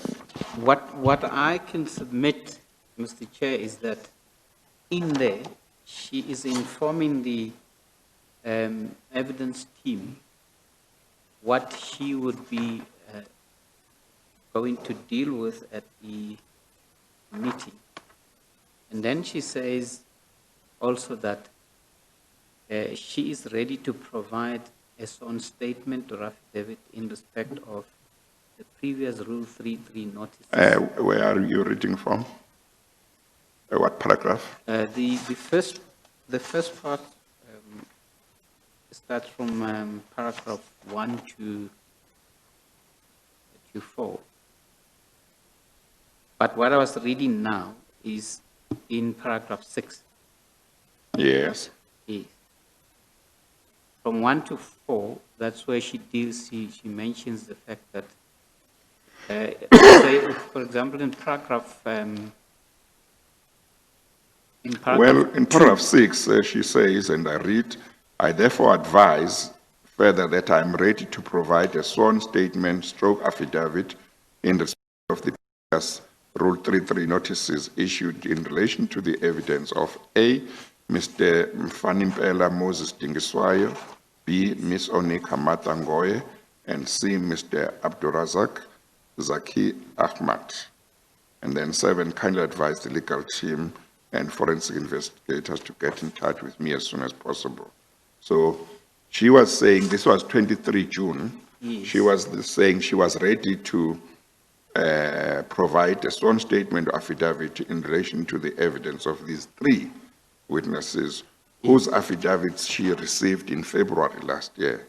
But according to Mr. Soni and the correspondence that he addressed to her subsequent to the 9th of July, on the 9th of July, when she came to consult with him, with the legal team of the commission, she said she had only prepared to deal with the affidavit of Mr. Portes, contrary to what she had said in this letter, that she was ready to provide a sworn statement or affidavit in regard to all of them. And there's nothing that has been placed before me to say why it is that if she was ready about a month ago, 23 June 2020, to provide us affidavits or statements in regard to these witnesses, why, as we speak today, there is no affidavit that she has provided. And again, this is not a lay person who might not know how to prepare an affidavit. Even without a lawyer, she can prepare the affidavits herself. Well, no, that is so, my lord. Sorry, Mr. Chair, but as mentioned earlier, the preferable position would be that one is represented. No, that we accept, and you Yes. put it correctly to say preferable. Yes. Maybe it's more than preferable, but there's a limit. There's a limit. Yes. You are a judge, you are experienced, you know this matter. There's nothing complex about this. These matters don't involve any complex legal issues. And you know you want to provide an affidavit. You say you are ready to provide an affidavit to answer these allegations of 3 witnesses, and you come to a consultation that has been arranged at your request. You say you are only prepared to deal with 1. And up to now, we don't know why she was not prepared to deal with the others. And you come to apply for a postponement application. You are not even able to say, in the meantime, I have completed the affidavits. Here they are. Yes, but perhaps, Mr. Chair. That can't be acceptable Perhaps, from a judge. Perhaps, Mr. Chair, before that, that kind of conclusion could be reached, or one firms that criticism as against her, the best approach perhaps in my yes, perhaps in my respectful suggestion to the chair is maybe what you mentioned earlier in the beginning of or in the course of my address could be the approach that is adopted, i.e., where you said that you offer her an opportunity to explain those gaps, even if it's by way of an affidavit under oath. I think I submit that would be the most probably the fair way of dealing with it, so that she can, because what I mean, What you're talking about an affidavit to explain what? when I earlier addressed you, Mr. Chair, and you raised the question, one, that I should telephone her to find out about what happened in the accident. The second part of that was when you said you might want her to Yes, explain under oath Yes. by way of an affidavit the yes. gaps that Well, are I didn't say affidavit. I said I wanted her here on the witness stand. under oath. Yes. Yes. To support her own application for a postponement. Yes, I would probably say that would have been the, given the circumstances and my limited position having been instructed under these circumstances, the best way would be for her to be given that opportunity. I kind of sympathize with you, Mr. Shagwana. All of us who have practiced know that sometimes you get put in a difficult position by a client where you are instructed late and it becomes difficult because you can't deal with certain things, because you simply haven't been given enough time. But in this instance, perhaps, Mr. Chair, I was actually taking advantage of that suggestion which came from you. To say, because it arose in the course of addressing what is stated in the letter. But you see, part of the problem is you have already moved the application.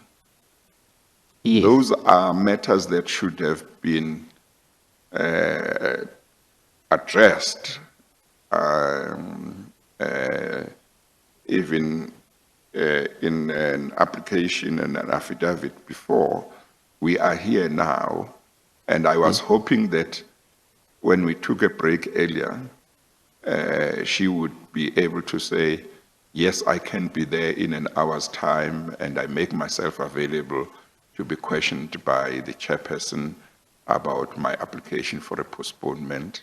And we would stand down and she would come, she would take the stand, and I could ask some of the questions to see if her answers would satisfy me that I should grant her the postponement. As things stand, I'm disinclined to do so, and I was thinking that she would come here, and maybe her explanation would persuade me otherwise.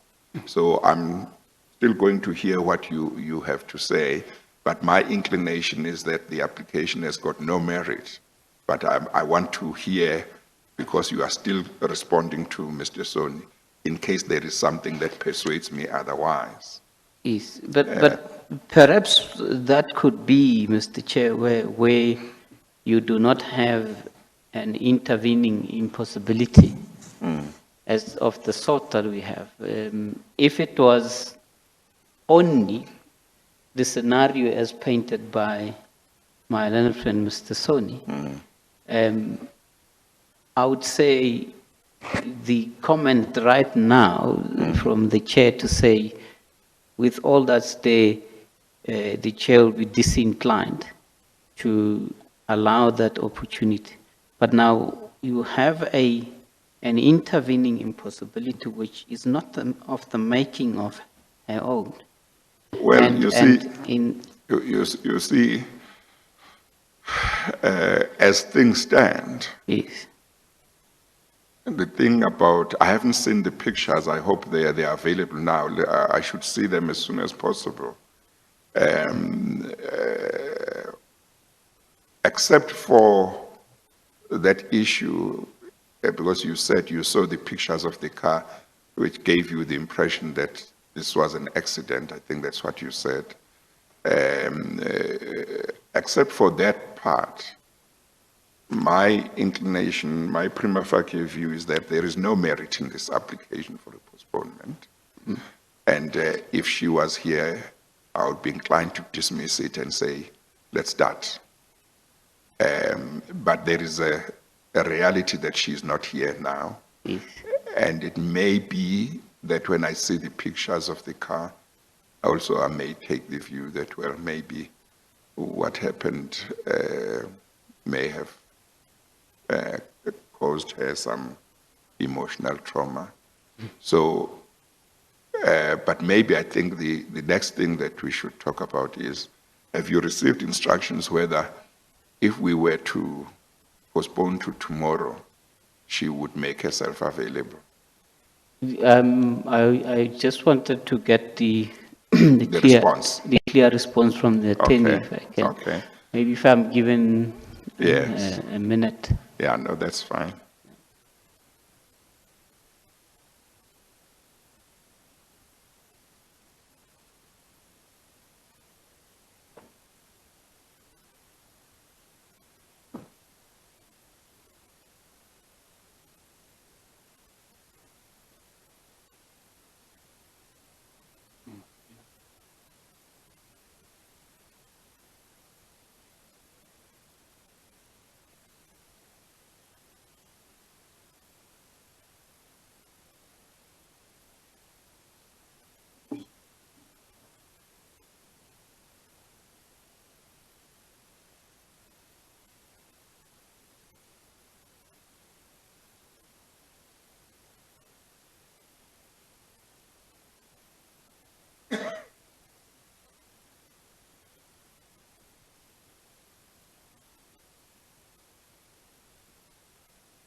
Do you need us to adjourn for 5 minutes? It looks like you are given very detailed instructions.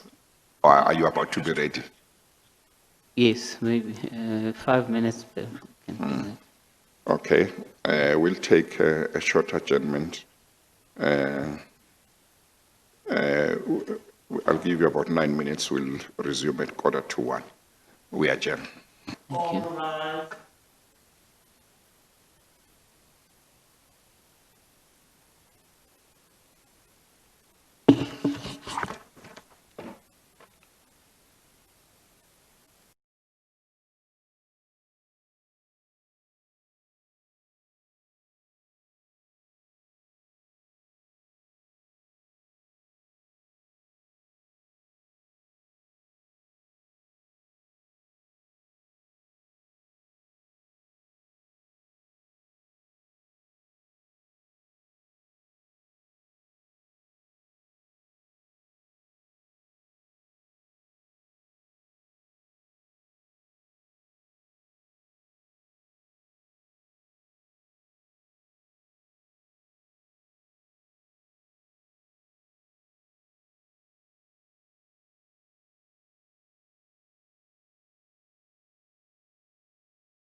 that is sought to be made. I see a side of a car. It appears that the tire is flat and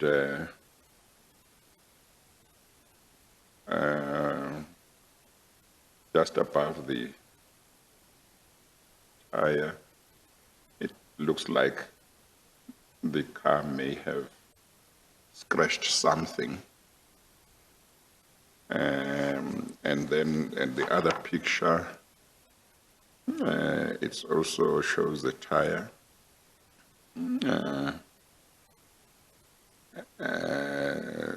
That shows parts thereof that are torn, and it looks like the car may have scratched some surface or something. And then the third picture, I don't know what it shows. I see somebody's finger or thumb, but I don't know. I'm not sure what it shows. Okay. What do you say the point is about the pictures? What do they show? It just shows from there it shows the tire that had suffered, that has been affected by the bursting and the extent of it. And then there is what Mr. Chair you describe as a scratched part of the vehicle on the side. But the third picture, I'm not able to clearly make out what it is Yes. from that picture. But would it be correct to say you have not been told that she was injured? No. Yeah. Yeah. And obviously, if she was that's injured, correct. she would have told you. She would That's have correct. Yes. said that, yeah. What you have been told is that as a result of what happened, she doesn't feel emotionally fine Yes. to appear. Yeah.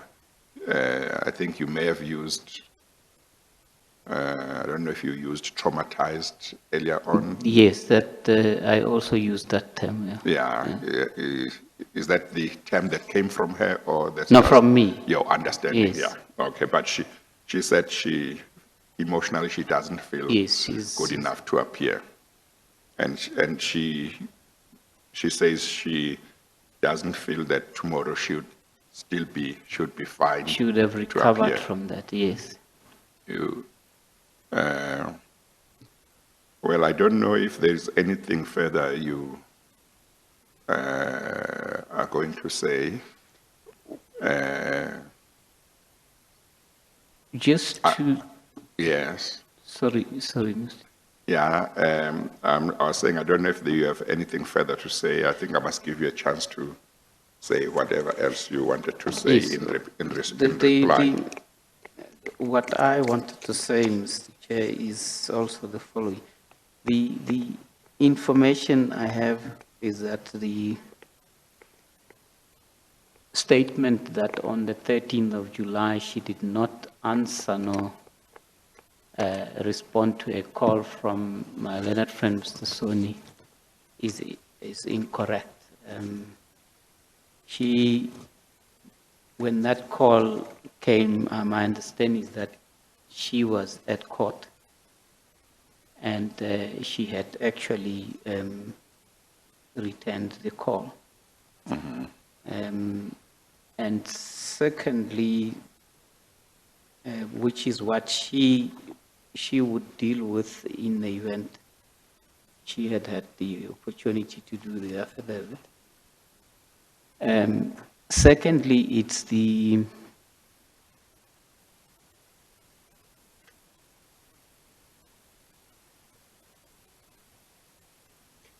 matter relating to the consultation of 9 July. She says it's not correct that it went well, and she would have had to explain also what made it not to go well and to fail, with her having to go the route she opted for. Your voice goes down from time to time, Sorry. Mr. Shagwan, and then I can't hear you. Yes, she says it's not correct that consultation went well, and she would have had to explain what made it not to go well. But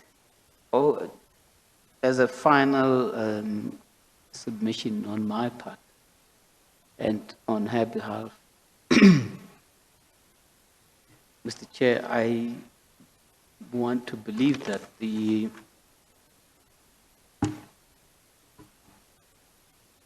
if the communication, that is the first part, if the communication occurred on 27 of June in respect of Mr. Buertes, and then he testifies on the 1st,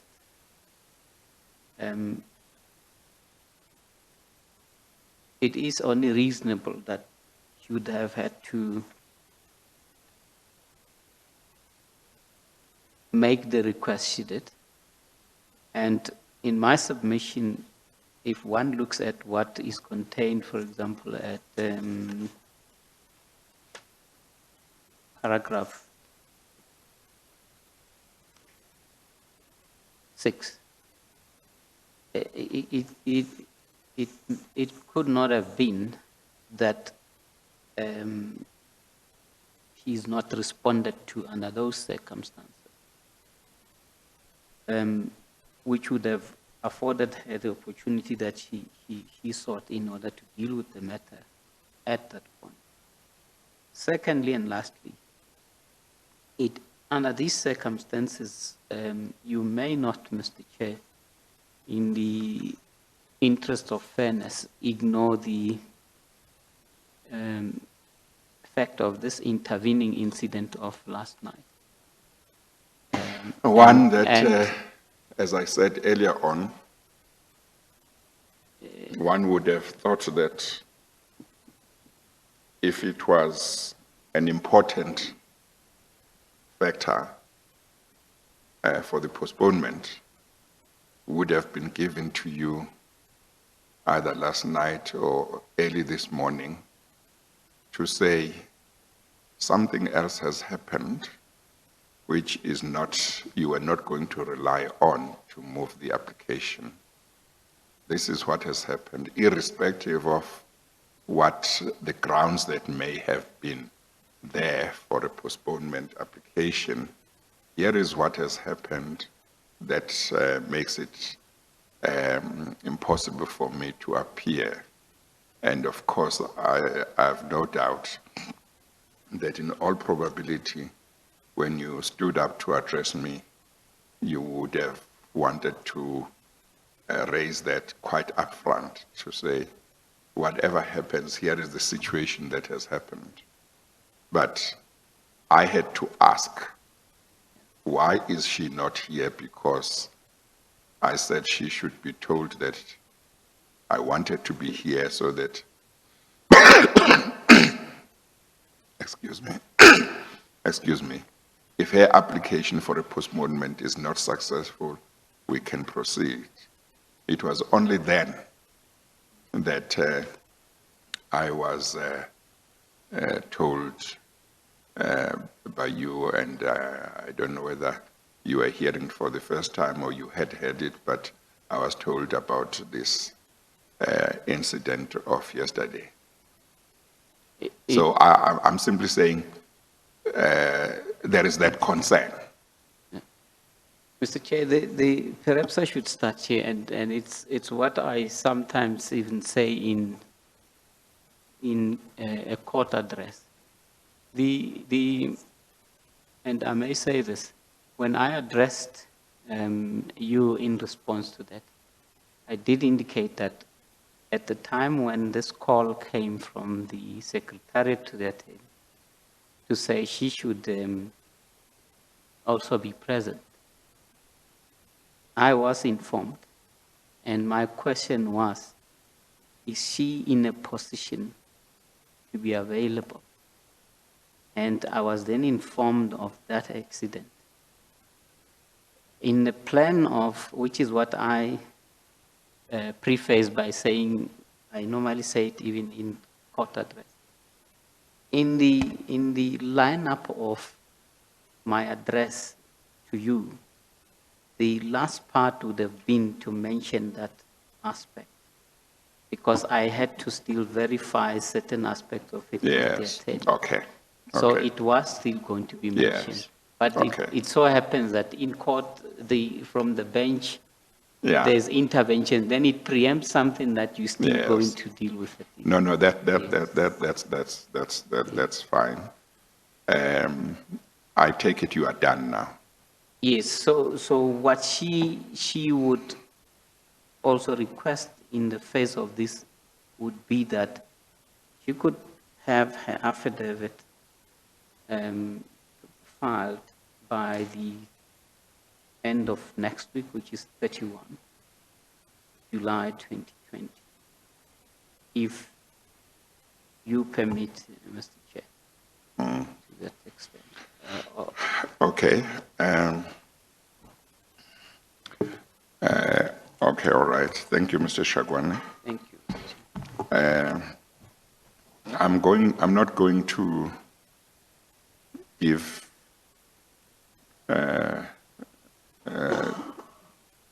detailed reasons,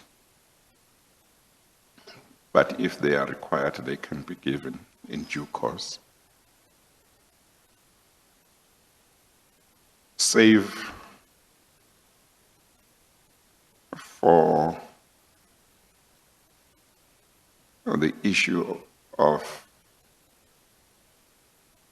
what may have happened to her yesterday, last evening, about which there is not much information placed before me in terms of a tire burst or tire puncture. Everything that the application that Judge Makhubele has brought for the postponement of the hearing of her evidence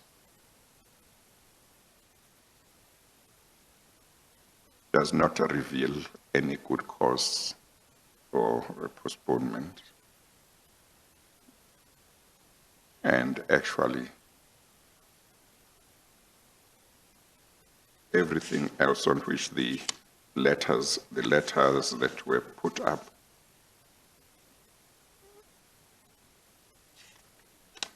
a reading of those letters reveals that the grounds of the application as reflected in those letters have no merit whatsoever.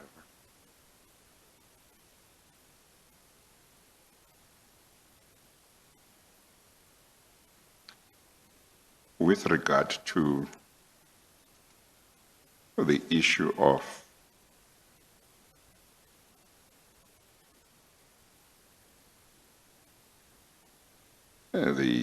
how she may have been affected by the incident when, as I understand the position, she had a tire puncture last night.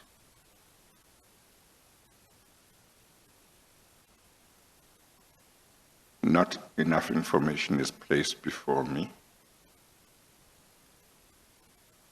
to reach a firm conclusion, but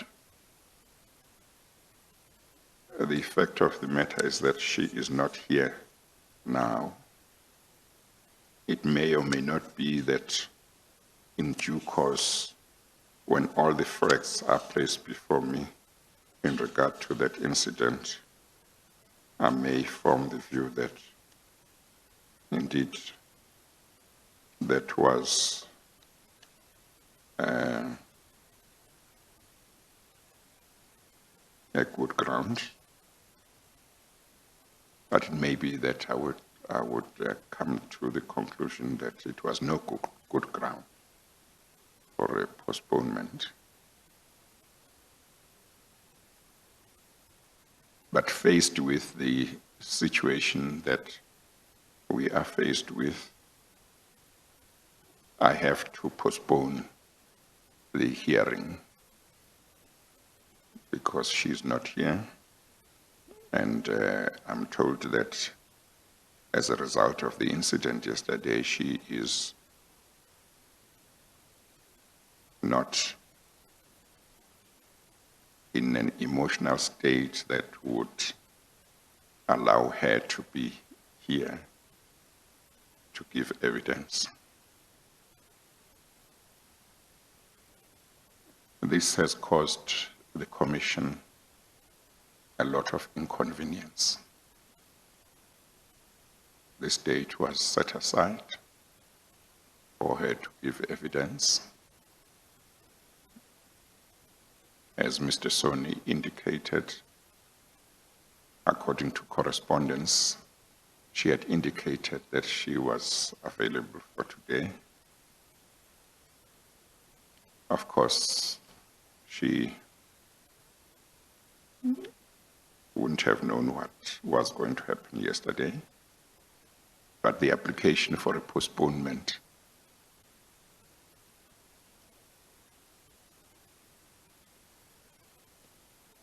had been decided upon before the incident of yesterday. So she had intended to apply for the postponement of the hearing of her evidence.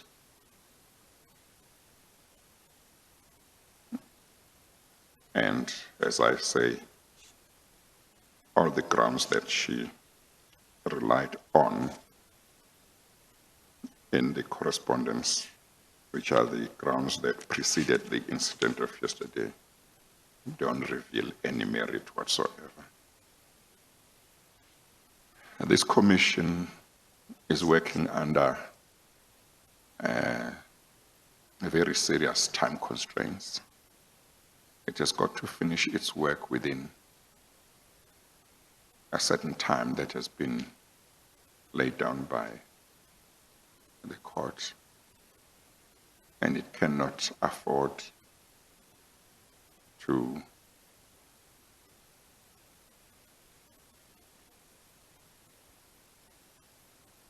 have postponements which can be avoided. But as I have said, I will postpone the hearing of Judge Makhubele's evidence because of the reality that the Commission is faced with. I'm going to postpone it to a specific date. There was an indication in the correspondence from her lawyers that she was asking for a month, a postponement of about a month. I'm not going to postpone the hearing of her evidence for a month. I'm going to postpone it for a week. She has had ample time to do what needs to be done. Her counsel has said she has offered to file her affidavits by end of next week.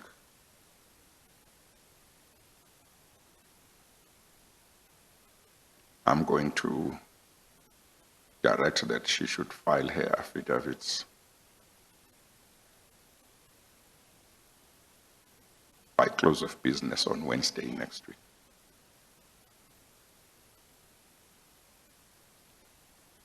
And I'm going to postpone the hearing of her evidence to Monday, the 3rd of August, 2020. at 10 o'clock. Now, in order to do that, the Commission will have to change its plans for that Monday, because there was other evidence that I was going to hear on that Monday. So the Commission will have to move that evidence to the following day, and this will cause some inconvenience to other people.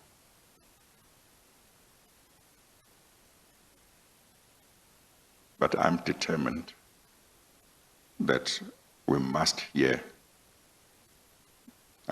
her evidence, and it mustn't take long before I hear her evidence.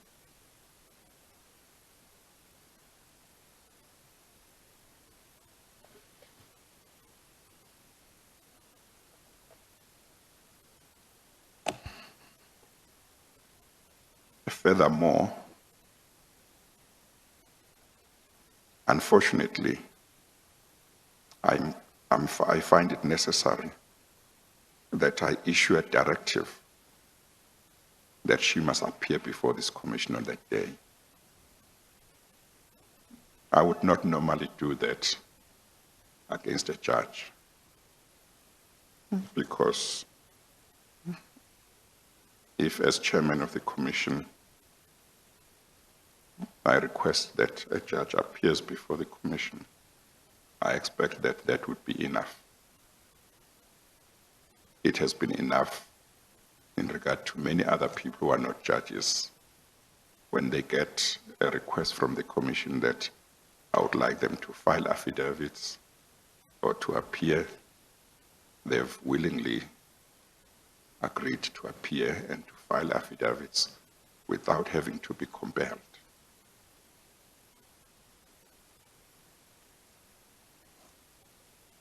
And with regard to the filing of the affidavits by Judge Makhubele, I'm also going to make a directive. The directive that I issue is a directive provided for in Regulation 10, Sub-Regulation 6 of the regulations of this Commission.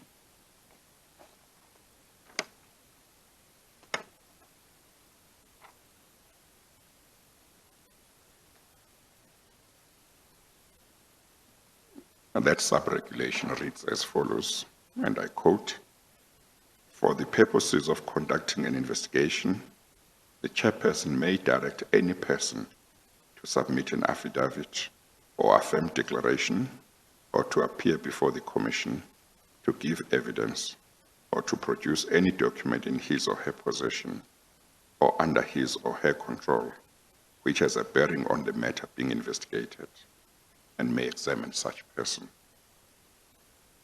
Close quotes.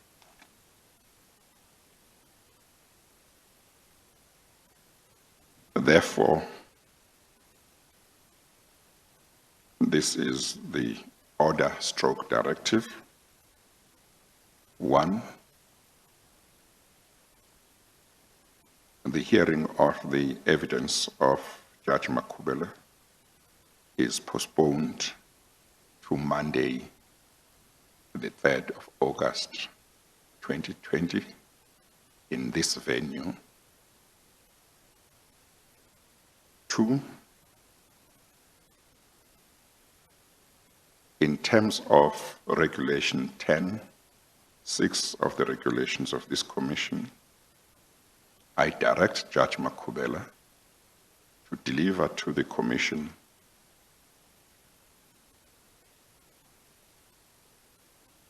on or before Wednesday,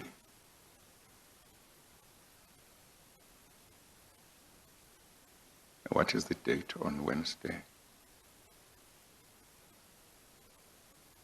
29. On Wednesday, is it 29? Yeah. On or before Wednesday, 29 July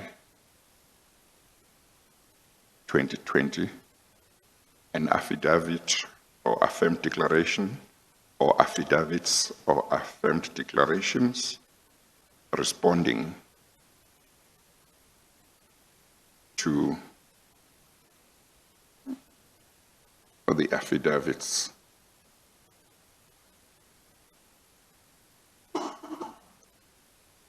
of Ms. Ngoye, Martha Ngoye, Mr. Tinswalo,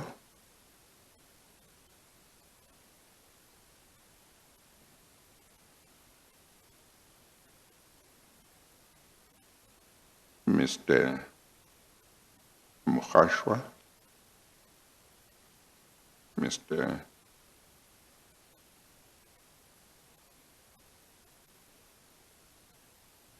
Ahmad, and Mr.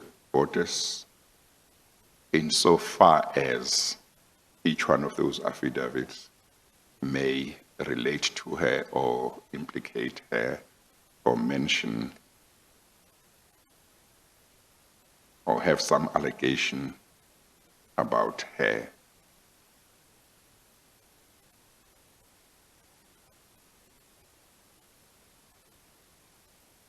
Three, Judge Makhubele is directed in terms of Regulation 10.6 of the regulations of this commission to appear in person before this commission at 10 o'clock on Monday, the 3rd of August, 2020, for the purpose of giving evidence and to be questioned with regard to various allegations made in the affidavits of the persons to whom I have referred in this directive.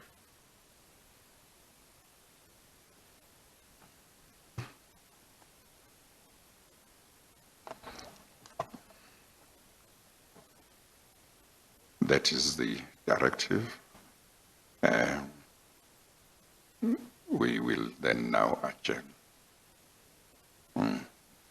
The proceedings are then adjourned, and on Monday, the Commission will hear evidence from the former Minister of Police, Mr. Tinswalo, and during the week, other witnesses also in the law enforcement sector.